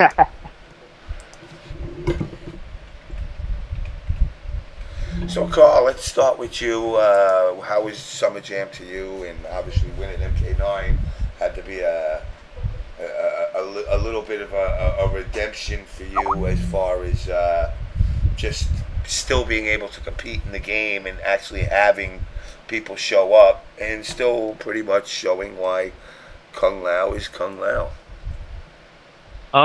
Honestly, at this event, I prepared more for DOA and Street Fighter, and I got bodied. I didn't make out of pools in either game, and then I ended up winning MK and getting third in Injustice. I'm like, okay, games that I'm not really preparing for, I do better in. It's weird, but I had a lot of fun in each match. Like every match was like really intense for me. Well, some matches I kind of like body people, but I had fun like just the battle of the actual match. Like I had the most fun playing Saltface and KDZ because I felt like they could went either way, and it was just like, you know, I was happy with how the matches ended up, like win or lose. I'm just like, this is a fun set. Yeah, I mean, whoa, Phil. Phil, what do you got? Your air conditioner on? My answering machine? Yes. Air conditioner. You have reached KDZ. Air conditioning, not answering machine. All your base belongs to us. Do you understand the words that are coming out of my mouth? I did not say answering machine. Am I a robot? Oh, no, I didn't hear what you said. I said air conditioner. Oh, God, I'm driving, so... Oh, you're driving. Don't drive and talk at the same time. Oh, yeah, it's totally... No, it's legal with a headset. Pull over on the side of the road when you hit Wi-Fi. Why, you can't hear me? Yeah, you sound horrible. Okay. So, hit me up. Alright. So, yeah, overall, beyond the competition, hanging out, just BSing and all that good stuff, drinking milk at the bar, getting your vitamin D on. What was your overall experience on the non-competitive side? As all the drama that's been getting thrown out there of how, you know, these events are bad. Me or everybody, somebody else? You. Okay. I don't know. I had a lot of fun at Summer Jam. Like everybody was cracking on me for ordering milk at the bar. I don't care. Like I wanted some milk. Did the bartender look at you weird when you said you wanted some milk? No, it was a female bartender. I was like, "Hey, do you have some milk?" And she was like, "Yeah." I was like, "Could you give me some milk?" And she was like, "Yeah." Like she was just as serious as I was. So I like that. That's a good bartender. You were on some Bobby Brady fucking level shit there, man. You're like, "Give me a milk. I want my milk mustache." I mean, it was hey, whatever floats the boat, man. I don't judge. I like milk too, but I'd rather get my drink on. Actually, I like White Russians. That's my dose of milk. Man, I have a funny story about White Russians, and I will never drink another one. Yeah, they'll fuck you up. All right, here's the story. I'm gonna tell it to everybody. It's pretty entertaining. So, I was hanging out with one of my friends. I went over her house, and she was like trying to hook me up or something with one of her friends, right? So I'm just over there, and they're having a cookout or whatnot. I ended up finding out that her mom used to work for my dad. So she's like talking to me like the entire night, because at this point it's like time for me to go, and like my friend already went to sleep, but her mom is keeping me up at their kitchen table, and she's like, "Hey, you want a drink?" I'm like, "Yeah, sure." And she keeps pouring me like another shot of White Russian, but it's like a big shot to where I have to drink it. So like I'm like, okay, I'm about to go use the bathroom, and I'm thinking I'm not having any more shots, right? I come back from the bathroom, there's another White Russian shot waiting for me. So at this point, I maybe had 6 or 7 White Russians. Now I keep taking them because anytime I finish it, she fills it back up. I'm like, dude, what the fuck is going on? What are you trying to do? So she's constantly talking to me about like the good old days where she used to work for my dad and all this other stuff. And then like, dude, I'm like super drunk. Like I'm like so drunk. Like she for some reason we go on the topic of her and her like feud that she had with her daughter, and she calls her older daughter, and they're telling me stuff, and she's still like trying her best to get me drunk, right? So I end up like staying the night because I'm so drunk. Like I like threw up and passed out or whatever. But I was like, dude, what the fuck is going on? Is she trying to like rape me or something? Like I've never in the history of ever of my life dealt with a parent trying to get me drunk, like doing their best. So I mean, like, thank God I woke up the next morning. It was just a blanket on me or whatever. But she let me sleep in her bed. So I was like, what the fuck? Well, I mean, she wasn't in the bed either. Like, she slept on the couch in some other room, but she let me sleep on the bed. I was like, what? It was so weird, man. That was like the Twilight Zone. But like, moral of the story, I would never drink White Russian again because that was fucking weird as hell. Maybe I got raped and didn't even know it. You know what? It's drinking White Russians. It might well be. Hey, did you at least wake up with your pants on, bro? Yeah, my pants were on. Okay. At least she did the courtesy of putting it back on. They were on backwards, though. Yeah. Then, like, in the morning, I left, and I didn't see nobody. I just left, and it was so fucking weird, man. Yeah, White Russians and me, VXG last year. Woo! All I remember is waking up on the floor in front of my hotel room and laying down with $3,000 in my hand, and thank God ain't no thieves like that on the island that were stealing my sneakers and my fucking money. And the security and the bellhop carried me in my room, put me in my bed, tucked me in, and then I went out the next night and did the same fucking thing. And I don't think I've had them since then. I don't know what it was. Something that week I was like, oh, I'm gonna start drinking White Russians because they're sweet. So you don't sound like they're. You don't sound like you're a girl. No, you don't feel. I'm sorry. I seen somebody else say sound. I didn't mean to say. You don't feel like you're drinking alcohol. Yeah. And then it sneaks up on you, and it's like, boom! By the way, motherfucker, you were drinking 3 different types of liquors. So yeah, it's White Russians will do you dirty. What are you looking at as far as your next event? You know, I wish I was going to West Coast Warzone. I wish I was going to Guts. I just want to go to every tournament. Like, that's like, I just want to play. You know, like, I don't get people to play with. Like, it sucks. Like, I'm at a Big E's event, right? And I'm like, damn, I can play with whoever. Then I come home, and it's like, man, this place fucking sucks. No one plays here. Like, it's nowhere to go out and, like, hang out with people who are interested in what you're doing. So I have to just sit here and wait for, like, the next event. I mean, like, for sure I'll be at TFC. But it's like, it fucking sucks, dude. Like, I'm tired of being here. I might, like, go somewhere and, like, visit or invest in moving or something. Because I want to just be around people who are interested in what I'm doing. And, like, being at a tournament is great. Because even though it's, like, what, 3 days or something, like, that's, like, 3 days in, like, the best ideal situation. Because it's so fucking fun to me. You should invest in the Arc, the New York new Arc, the OBS Arc. It moved to New York. The OBS Arc, okay. It will be a cleaner Arc. We don't have pet rats. Pet rats? What the fuck? Well, the Arc didn't. Somebody told me they had rats. I ain't know nothing about that shit. I've been to the Arc plenty of times when it was like Arc 4 and Arc 5 or whatever. And, like, whatever number that it was. Like, I was there when it was just Justin, Mike Infinite, and Jim Master living there. Oh, and John and Flash Gordon. Like, I went there, and then Triforce ended up moving in, but I was there at that one. I don't remember any rats or anything. And then, like, the new place that they had in Brooklyn, I was there too. I don't remember seeing any rats. Somebody told me they were sleeping and a rat walked right past them. I went, really? Yeah, I was laying down on one of the floor mattresses, and a rat just walked by me, stopped and looked at me and was like, yo, bitch, what are you doing? And then walked away. I was like, really? He said, yeah. I forgot who that was that told me that. that Yipes or something? Nah, it was somebody else. But whoever it was told me that there was rats there. There was people fucking in the hallways. I was like, wow. So, needless to say, it wouldn't be an arc like that. But so I mean, as far as what do you think your next event is gonna be? TFC for sure. Okay. Yeah, I gotta start prepping for that now. It's like it's the DOA World Championship. Yeah. And I'm looking to come and like reclaim what's mine. Well, you know, little SonicFox and his brother have a say in it. Yeah. You know, Okay, I'm preparing for them, so they better prepare for me. I don't know nothing. Like I said, I actually will admit, all the ball breaking I've done on DOA, I never really watched it, but I watched it.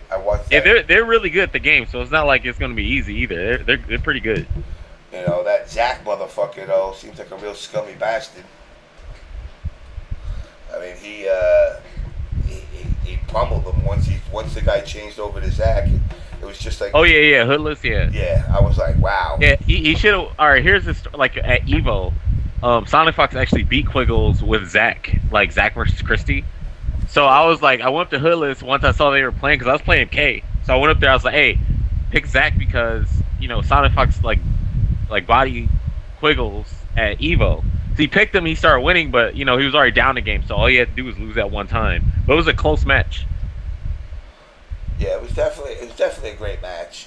And it even sparked an interest for me. I was like, you know, this game, maybe I could give this game a shot. Yeah, like I've been breaking everything down because I used to be like really heavy into like labbing it up in DOA. And honestly, I'll be totally honest. Like I've been like bootlegging everything. I'm like, hey, I'm just gonna go in here and do some old DOA 3 stuff. You know, I'm not gonna put any time into the game. I'm actually like putting time into it, and I'm seeing like, because I'm not playing anything leading up till TFC, just DOA, because I need to grind everything out. And playing the game, I'm realizing some characters that they think are like top are actually not. And it's really, I mean, the players that are using the characters are great. They're great players, but the overall level of play isn't as high as what some people think it is. Like they're not playing. Like for example, if I were to fight, I'm not even gonna say what characters. I don't want to give away what I know because I'm saving that shit for nationals or world championship, or whatever. But some characters have like a lot of strengths, but their weaknesses are not being. No one's forcing that character to have to use their weaknesses to win. Because DOA is all about damage control. Like, say if you fight like a character like Hayabusa, he does great damage in his counters and his throws and stuff. His attacks is not as strong as you know his holds and throws, but it's hard to like counter him or slug him out because he can Izuna throw you for like half a bar, and he can counter you like a punch counter for half a bar because he does most like hold damage in the game, like practically. So you have to like fight him a certain way because he basically has a hold counter that's a punch a punch counter that he gets like this Izuna throw where he like fucking flies in the air and shit. That does about almost half a bar, and with like the like a cliffhanger or something, it's a lot of damage. So you want to fight him using kicks, but you know I don't see a lot of people doing that. And that was like a core strategy to fight the character. And like a lot of the older stuff that we did, no one's doing it now, and it still works.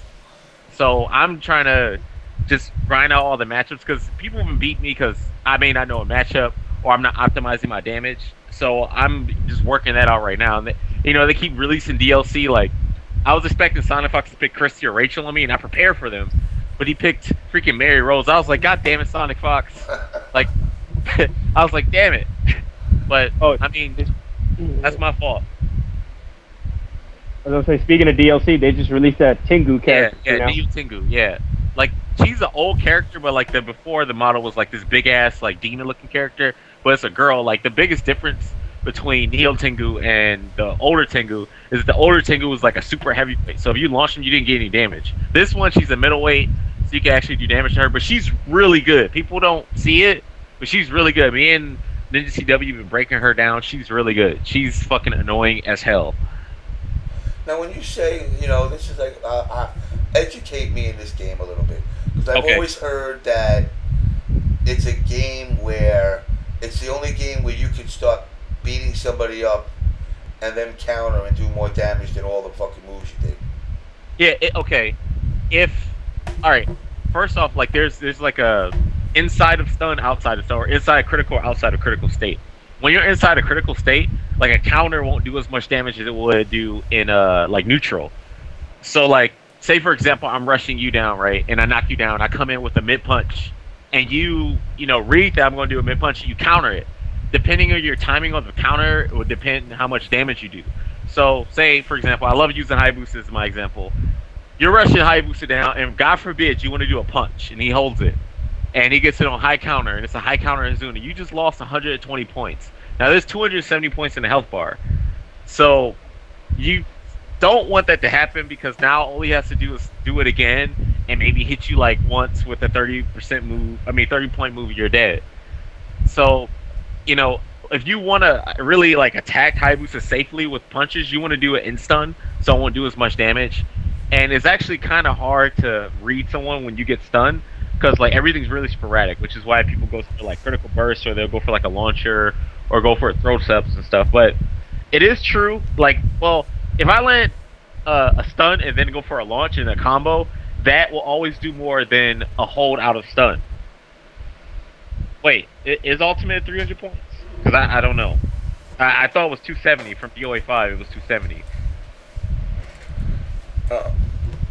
Ultimate is 300 points, isn't it? He's asking, I guess. That's I'm not sure. I have to go test. I thought it was 270, but it's probably 300. I might be wrong. So I mean, so really, it's like Killer Instinct, for example. Like Killer Instinct. If you land a combo breaker, except for when you land a combo breaker, you get some damage. Instead of you just stop their damage, you gain health back. You actually deal damage to the opponent. Okay. It's the exact like. Killer Instinct and DOA work exactly the same, except for when you get a combo breaker, you get some damage off the opponent. That's the biggest thing. But like you can like a counter breaker equivalent to DOA will be like if you were to throw someone out of their hole, because you do more damage. Like basically it's a rock paper scissors mechanic. Like attacks versus throws do the most damage. Throws versus holds, which are also counters. Well, people say counters, but it's really the hold. Because there's like different modifiers. Like there's a counter modifier, there's a high counter modifier. High counter is the highest you can get. Counter's like the middle, and then there's like regular, which says nothing. It won't say normal or anything. It will just like turn white on the screen. But like basically holds against attacks, well, it can be up to high counter, but you can also get regular counter or like a normal counter if depending on the timing of the hold versus the attack. Unless you do like an offensive hold, which is a throw, and you hit somebody out of an attack. You can get a counter hit from an attack if you hit someone out of an attack, or like if you catch them sidestepping, and you get a high counter blow, you hit them out of throw. And throw, if you catch them sidestepping, you get a counter throw. If you catch a hold, you get a high counter throw. So that's how it works. Yeah, I gotta fuck around with it, because like I said, I know they were showing that the trailer reveal for, what is it, 4.5 or whatever they were calling it, and it does look interesting. It does look like something maybe I can get into, because I really only thought the game was just a bunch of scantily dressed women just basically bashing their titties off of each other. And from watching the way these guys were playing, it's definitely interesting, and I hope to see the game more. And obviously TFC is like the world championship for it now, so that's going to be pretty OP. I definitely going to sit and fuck around with it more. What as far as in that, how did you place? I didn't make out a pool. No. You yeah, check this out. Okay, so I was given the hardest bracket of the tournament.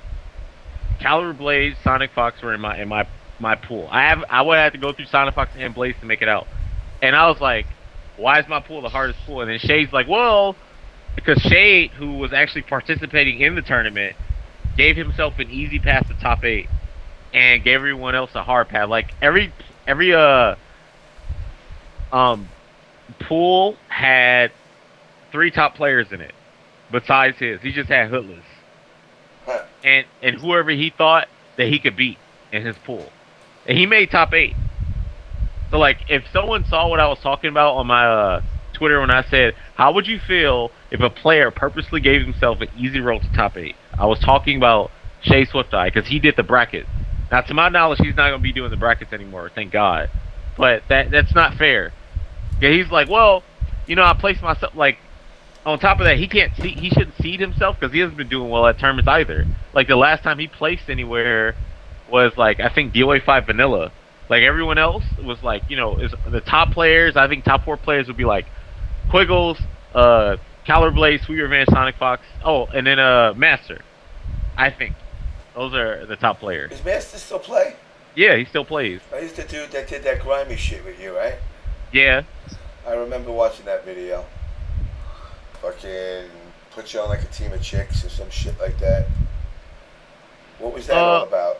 Okay, here's in CGS we had to have a DOA male and a DOA female because it was a team thing. It was like Counter-Strike team, DOA female, DOA male, a FIFA player, and a Forza team, which was like 2 people. So based on you know, every team could or every division could have like a certain amount of points to you know.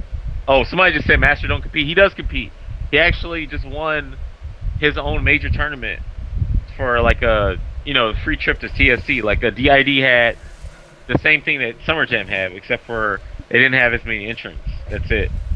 But it was in Texas. He won that. Him and Sweet Revenge got 1st and 2nd, and they're both on the TFC. But he won that. He was at TFC as well. He got, I think, 4th place, I think. And he holds DID every year. And you are right, Sokuro. You're totally right.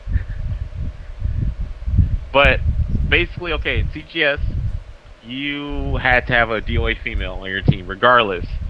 So they made a separate division for females, which is, I mean, at the time it's really annoying because like the manager will make you play with your female player who wasn't anywhere near as good, you know, as the male players. So we're trying to like practice with each other or whatever for a certain. You know, it was sketchy, man. It sucked. Okay, you would be practicing with someone you had to play. You know, it's dumb. Like I was like, I'm out here and I have to practice against my opponents. Like you have to get practice against your opponents. You're competing for like essentially $5,000 for individual. And $60,000, like, oh no, $50,000 for like team overall, because like your team can win. Well, basically every team member can win $50,000 if they win the world championship. But you're practicing against your opponents, which is it's stupid, you know. So what I did is I had Bill come out to. And this kind of sucks too. I had Bill come out. I actually had Bill flown out and paid him to play with my DOA female to make her better.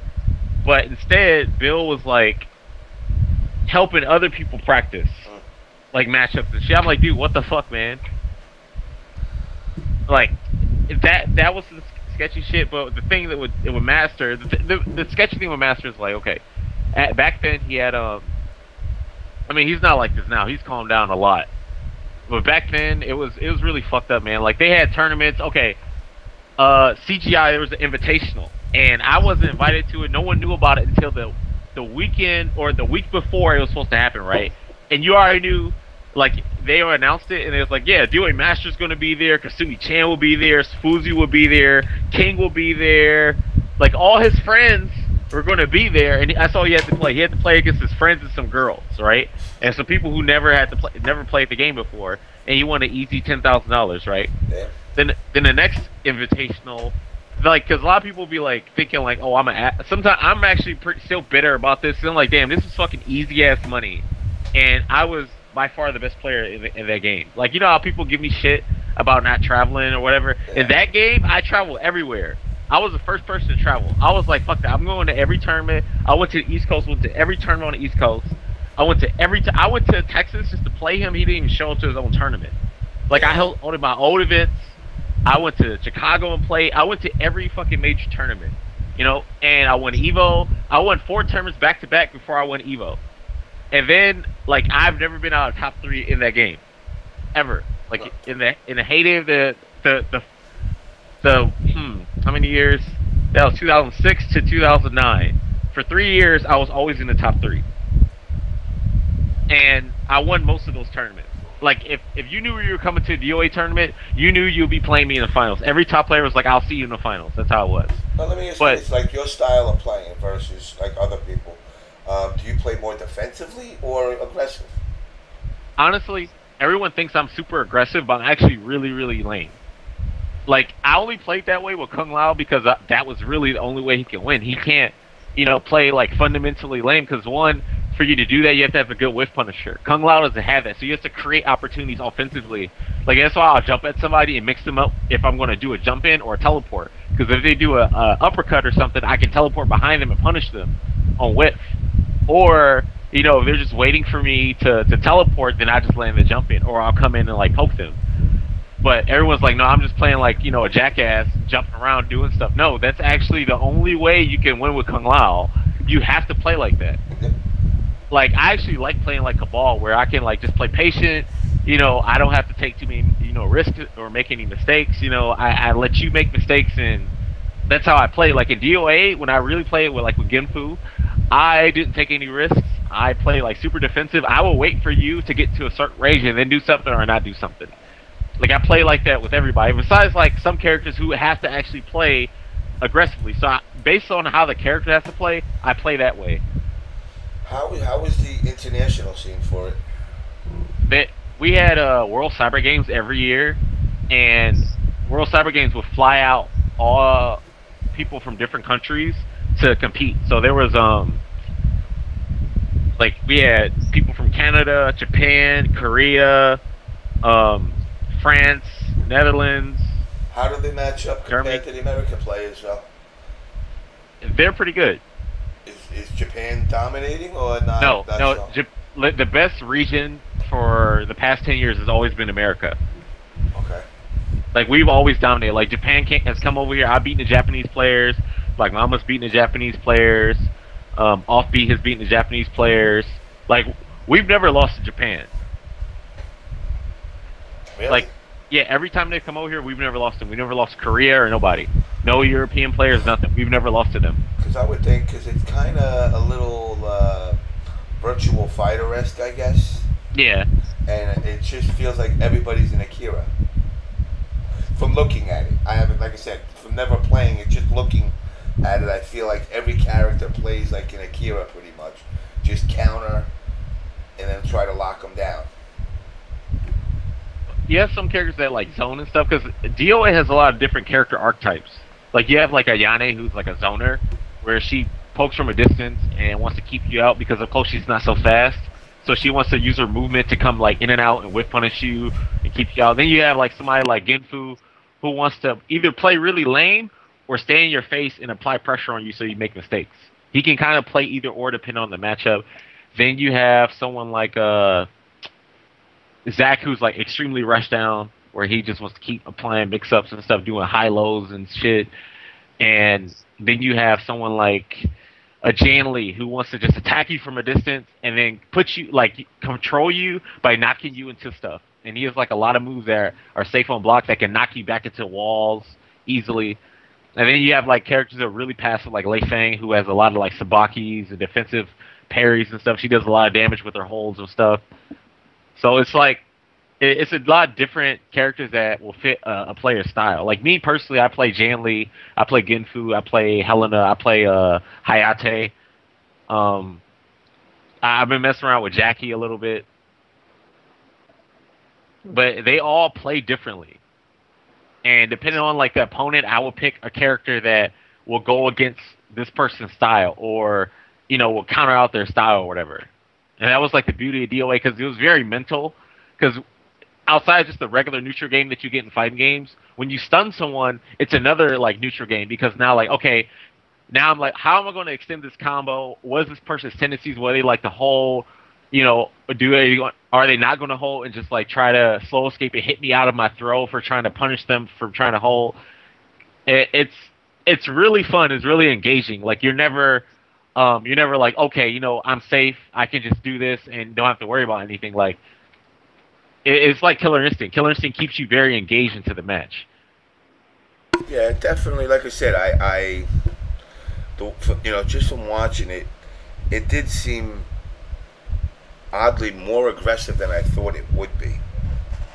I always thought, like I said, from just looking out in, I always thought it was counters, and I was looking at the moves, the damage like that the moves would do, and it would be like, I don't know the names of the girl that Sonic was using against Zack, but it would be like he'd land like a lot of punches, and it scales like minuscule, and then he would do that thing where he fucking jumps on you in your face and like gives you like a flip with your legs wrapped around his neck, or punching him with the neck in the face with the legs wrapped around, and the damage would be like boom, gone. And I'm like, damn. Now is it that move is? Oh, you're talking about Alpha, the character that makes all those noises. She's like, yeah, that character. Okay, yeah. That character is she's balanced. Like before, she was kind of fucked up, but now she's pretty balanced. But like for example, okay, in DOA, if you knock someone out, I know you've seen the Tekken, you can knock down, you can get up with get up kicks. Yeah. And in DOA, those moves are actually really invincible, and they're safe on block. You can't punish them on block. Really? And every character has them, but you can hold them and do like a lot of damage. Like if someone's like predictable. In DOA 4, there were actually 3 get up kicks. Now there's just 2. Like in DOA 2, 3, and like DOA 1, there was a mid get up kick and a low get up kick. In DOA 4, it had a high get up kick, but they took it out in 5 because we complained about it. But they raised the hitbox on the mid, so it's kind of high, but you can still hold it mid. But Alpha doesn't have a get up kick, so you can knock her down, keep rushing her down, and she has to just take the mix up. She can't do it. She doesn't have the luxury of a get up kick. But to offset that, she does a lot of damage if she lands like a throw on you, or basically she lands a throw. Like her throws do a lot of damage. She can do literally half a bar. Like I was saying, Hayabusa does half a bar, but he actually doesn't. He does like 120. She does 150 or 149 with her strongest throw. And she's quick, and she has a lot of like deep stuns to force you into where you have to hold the next attack. So that's why she's good, but she can be overwhelmed. Like it's a big risk. It's like, okay, you have this high risk, high reward character, but you can get caught out there and get really messed up. So I mean, I think she's balanced character. Plus, if you launch her and she messes up a throw, she's a super lightweight, so you get like your biggest combo that you can't get on anyone else. So it's kind of like how in Street Fighter they have different characters that have different health. In DOA they have different weight class. So depending on your weight would depend on how much damage your opponent can do to you. Really? That's kind of cool. So they're actually they're actually doing what I said MK should do, and Jax is made of metal arms and big. He should be one of the fastest guys in the game. I agree. He should be powerful, yes, like his Zangief. It was early Zangief. It was a motherfucker. Yeah, I would love to see in. a Jax that was actually a grappler, because they kind of have like grappling a little bit in MK, but it doesn't feel like it. For example, you got Cyrex, who's like moving across the screen like a bumblebee, and he's a grappler. Same thing with like Kano and Jax. Jax is like do whatever he wants. I mean, Jax being a zoning grappler, that's cool as shit to me. Yeah. Oh yeah, definitely that would be. I mean, he is kind of, sort of, always was. I mean, like even like when you go back to MK2, yeah, you had the multi-slam. But I mean, I'd like to see like I noticed that in MKX, like Sub-Zero has the like a counter grab.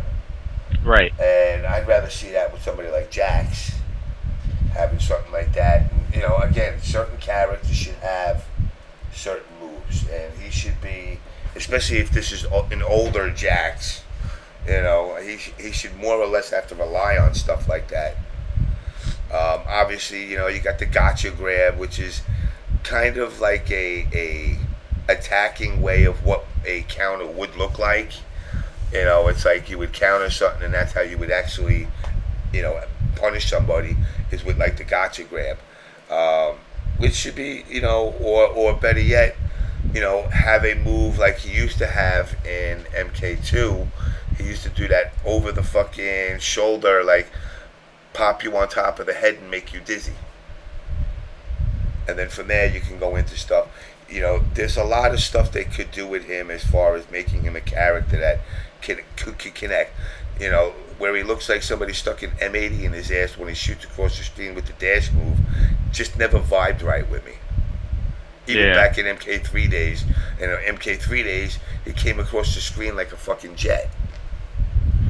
But weight classes is definitely something that I think should play more of a role in game design. You know, you get a character. I mean, now of course Scorpion's looking pretty buff right now, but yeah, Scorpion looks so good. Like, what, I keep talking about this, but oh my god, when I saw him teleport and he just appeared, he didn't do the punch or anything, he just appeared, I was like, I'm playing this character. That's what I said. Because when I saw Raiden, I'm like, okay, it's Raiden. But Raiden doesn't look like, you know, MK9 pre-patch Raiden to me. He just looks like, he looks slow to me. But then Scorpion is like, man, Scorpion looks so fucking good. He looks slow, but his teleport looks godlike.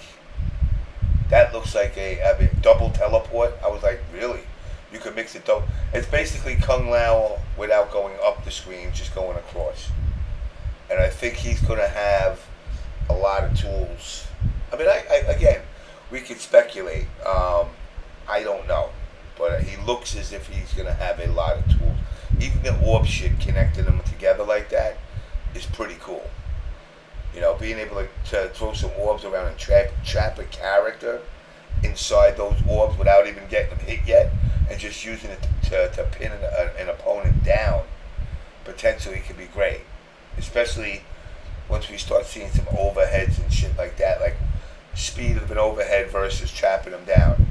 Will I be able to walk in while those things are still connected together and just overhead them into something? So, I mean, it's, again, there's a lot of potential. I thought there was supposed to be a reveal for PAX, though. I don't know. Like, the only reveal we got was that damn picture of all those boots and stuff, because everyone was like, these boots were made for walking, and then he was making hints about Goro and stuff. Goro probably. I mean, Goro's got to be back. He's only, now he'd be 2026 years old. Yeah. No, it's 10,000. 10,000. Remember, he's like 10,000. 10,000. Yeah, him and Katana are like the same age, right? Yeah, pretty much. Good God. 10,000 years old. Yeah, man, that's some freaking experienced vagina, man. You ain't kidding. Yeah, but then Liu Kang's tapping it. Ugh. Bruh. Freaking that angry sex. I know Liu Kang's pissed, man. You know, Liu Kang obviously is gonna. I know. I hear people debate. Liu Kang's gonna have to come back. You can't. Dude, in that boot picture, one of the boots looks like Liu Kang's boot. And it wasn't Kung Lao. I know it's not Kung Lao. It has to be Liu Kang. It looks like Liu Kang's costume too. Yeah, that's just the ones that they look like girls' boots. The ones that strap up. No. It was the white ones, the white Shaolin Monks one. Yeah, I gotta relook at that picture. I didn't really look at that picture.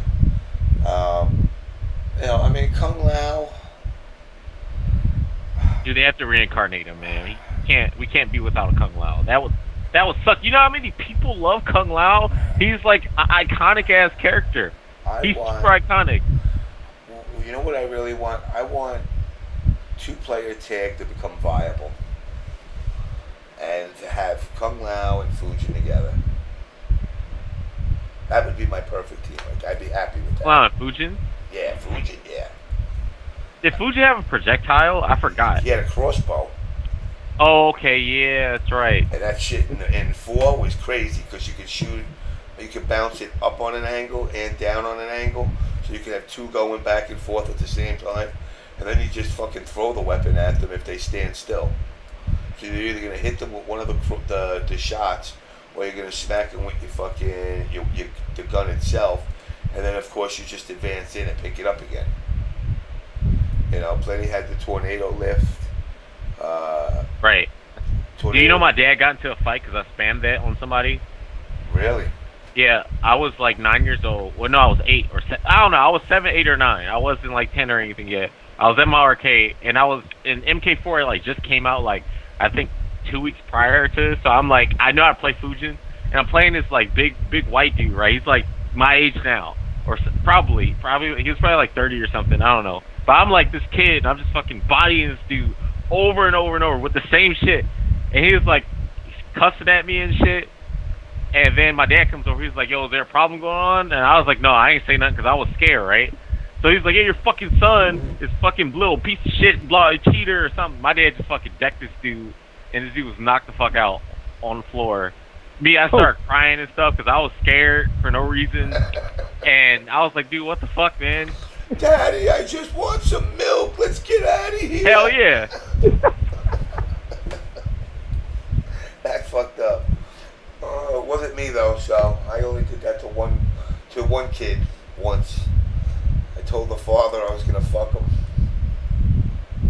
What? I told the kid's father I was playing KI, and the kid just kept catching me with overheads with Orchid all day, and like had this shit-eating grin on his face when he was doing it to me, and I was like, "Get the fuck out of here." He said, "Get away from me, kid." And his father came up to me, and I told the father, I said, "Get your kid out of here before I fuck you." Yeah, it was pretty bad. I guess kind of maybe regret it. Nah, I don't regret it. It's another story I can add to my collection. So, but yeah, I kind of said some fucked up things to people when it came to, especially KI. KI made me really salty. Man, this dude beat me with Spinal so bad with KI. All he did was jump back stairs, and at the time I didn't know how to stop it. To me, I'm trying to just do combos. I'm like, you fucking asshole playing fucking lame as shit. So what I did is I was waiting for him to play the computer, and he almost died, right? So what I did is I put my quarters in the machine to wait for him to die so I could press the start button. And before he died, he pressed the start button, so I have to play him so he has another try. I'm like, you fucking asshole. I was so fucking mad, dude. That pissed me the fuck off. Yeah, I've had people pull that shit on me, and I'm like, nope, not playing you. Not playing you. Get off the machine, man. It's my machine. You just started the game for me. And then, of course, what sucks is if he did it before the continue ran out, he's probably on like the last guy, and it's like, so when you do beat him, you got one guy left to play, and it's over. I've had it where that happened, and then the guy just stood there and watched with his quarter in there, and I'm like, really? Like, we would usually, like, if you got to the absolute end and you beat Idol, then you would just hit the button and, before you actually see the ending. Because we all saw the endings by now, so it was just a matter of playing it. Yeah. And the guy didn't want to play me. I was like, you dick. Means I gotta fucking actually see the story for whatever, for Jago, I don't remember who it was. But people are fucked up like that. But yeah, I definitely gonna get into the DOA or whatever. What was the trailer for? DOA something they were calling it. Redemption, Rising. Wait, a trailer called DOA Sucks? No, there was a trailer that what's the guy's name? Mike Lee. Or whoever the guy was that was there for DOA. Oh, Tom Lee? Tom Lee. Oh, you're talking about DOA Last Round? That's it, Last Round. Yeah. Heck, it looks kind of good. It looks like it has potential. Yeah, I wonder what they're going to do. Because, like, I don't know what they're going to add, what they're going to balance or anything. Because, like, I'm not... because, okay, from DOA 5 Vanilla to DOA 5 Ultimate, they added the power launcher, and they brought in some new characters. So, and they also changed up the ground game, too. But I don't know what they're going to do in Last Round. Hopefully, they come back to, like, a DOA 4 type ground game. I hope they nerf the counter damage again. And I don't know what they could add to, like, mechanic-wise. I mean, I personally can't think of anything. Because before, I was like, hey, you guys should make it to where it's more applicable to use a counter throw. And they did that by making it so you can punish a sidestep, and it becomes a counter throw. So there's stuff like that, but I don't know what they're going to add. Like, what mechanics? So Team Ninja seems to outdo themselves with each rendition of DOA, which is pretty sick because like their stages are like super elaborate. What are danger zones? Danger zone is like, okay, you knock someone into like a exploding floor, exploding wall, that's a danger zone, or you can knock them off a cliff or something, that's a danger zone, or knock them into like a pterodactyl, and I'm dead serious when I say that, because we had a place called the Experimental Playground on DOA 4, and you could knock people into dinosaurs. And then there was a moving danger zone that actually you could get hit by a car, and so you wouldn't get hit by a car, you had to counter the car. It was a neat mechanic, but honestly it sucked for tournament play. We turned danger zones off for tournaments. Okay, I can see like that. you know how we tell people to turn off interactables and injustice. Well, in DOA we turn off the danger zones because we know it's bullshit. Now, with the danger zone, is there actually ring outs or no? No, we don't have ring outs. It's just you get knocked off a cliff, Yeah. and if you survive the fall, you survive it. If you don't, you die. So you could actually now. What kind of damage does falling off a cliff have? It depends on the fall. Some falls do like 30 points. Some do 50. Hold on, let me check this book that I got because it tells you. Does it matter how you fall also? No, high boots can zuni you off the cliff and it does a hell of damage. Or you can get knocked into a wall that breaks and you fall off a cliff. Or you can get knocked down, and then the knockdown for some reason you'll roll off of the cliff. So stuff like that.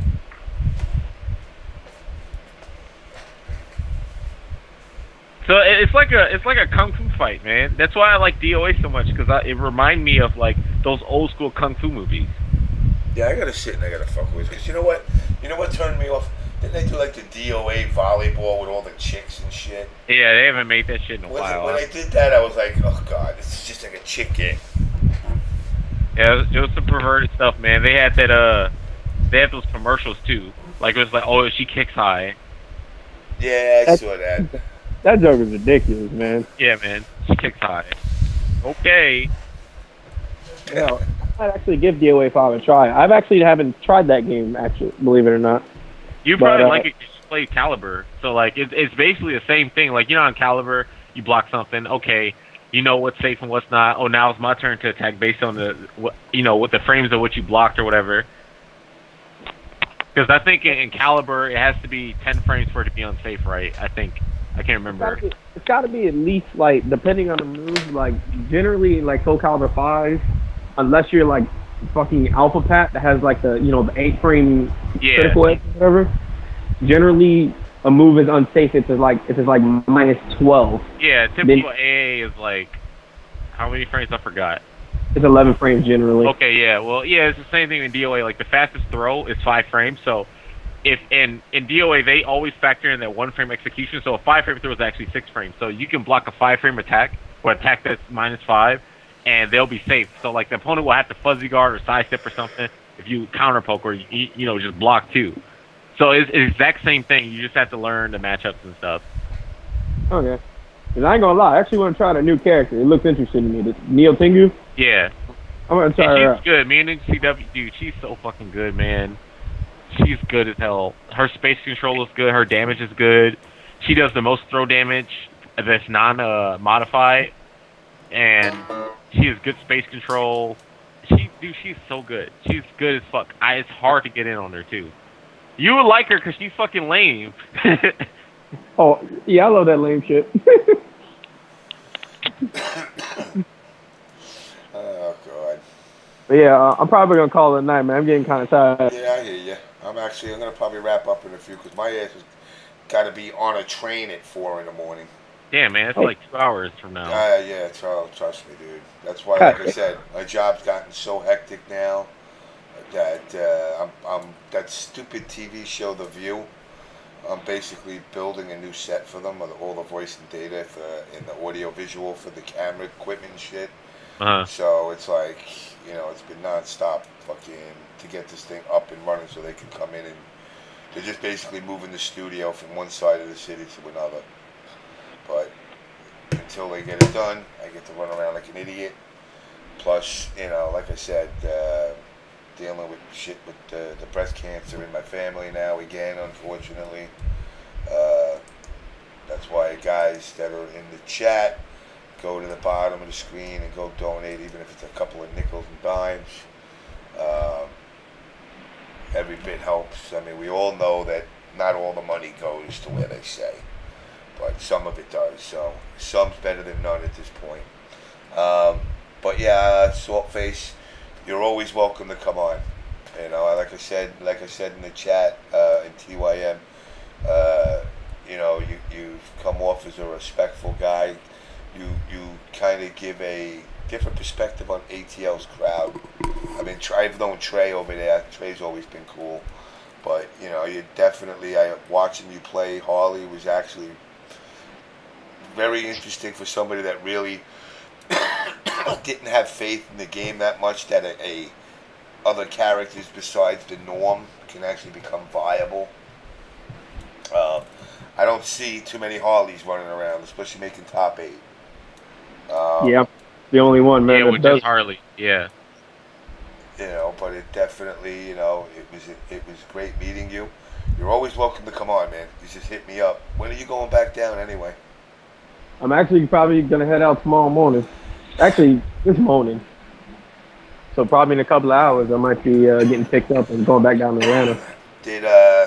Well, I'm assuming that Mr. Bibulus is not a happy guy after his little adventure. Yeah, not really. I can imagine on that one. You know what the worst part is? Somebody gonna be like, "Yo, I found these keys." I know. Or you know, here's the other funny part. You know when you usually find something when you're not looking for it. Oh yeah, he'd probably be unpacking and shit, and boom, there's his keys.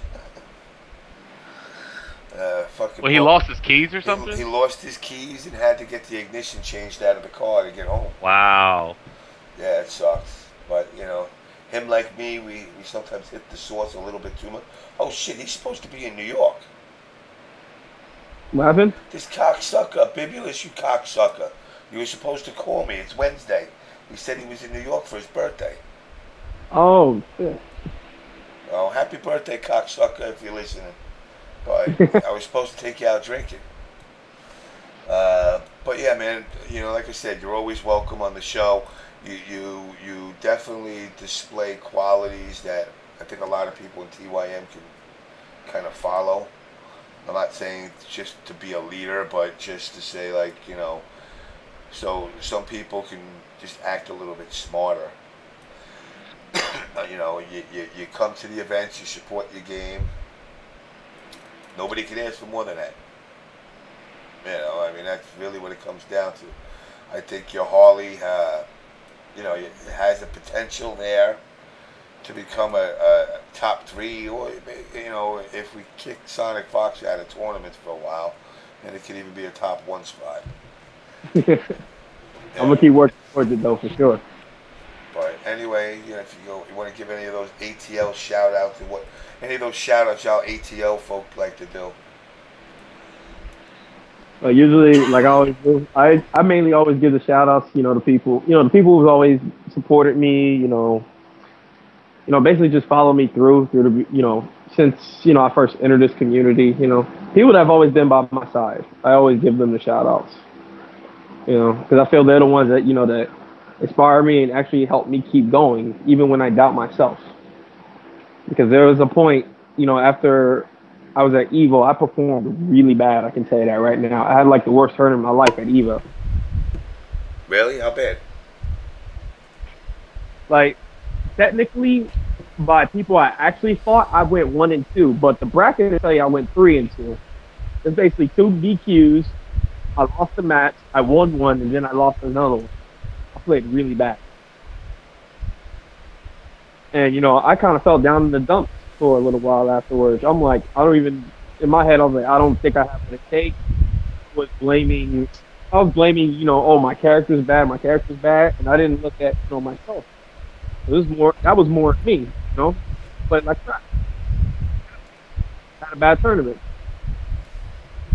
But, you know, the people that out there, you know, on TYM, you know, the people that supported me, you they gave me advice. They gave me the confidence, to keep going, to keep moving on. Basically, the Evo wasn't the end.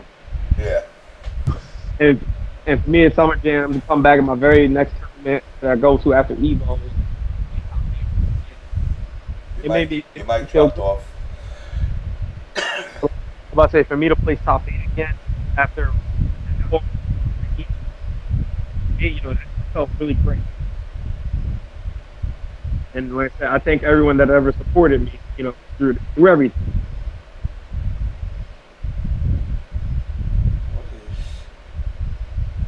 Oh, your mic is cutting out. Keeps cutting out? Yeah. Right. So where was I left off at before it cut off? I don't know. I couldn't hear it. You just started thanking Test My People. Okay. Like I said, I'll just leave it at just shout outs to everyone who's ever been there for me, who's ever supported me, who's had the confidence in me. I'll just leave it at that. All right. Let me know, man. Whenever you want to come on, you're more than welcome. Just hit me up. All right, James. Thanks for having me on tonight. Anytime, brother. Yeah, you have a good night too, Carl. You too, man. Good to see you. Have a good night. Likewise, bro. Mr. Riazy. Yes. I'm cutting you loose. All right. Well, thank you for having me on. Thank you for letting me say my thank yous. I hope everyone goes out to West Coast Warzone. I hope everyone goes to Guts. But for most people, I'll see you all at TFC. So be ready for that. All right? All right, brother. All right. Take it easy. Good night. Later. Mr. Carl, I gotta wrap this shit up because I really gotta I can't fucking go to work with no sleep again. Yeah. But let's we'll talk more because I did talk to our mutual friend and he's more than willing now after Summer Jam. All right. So we'll definitely talk more about that. I gotta see how I can figure this out. Really, what can happen is you can kind of get the best of both worlds out of this, and you might get away for a while. That'd be sick.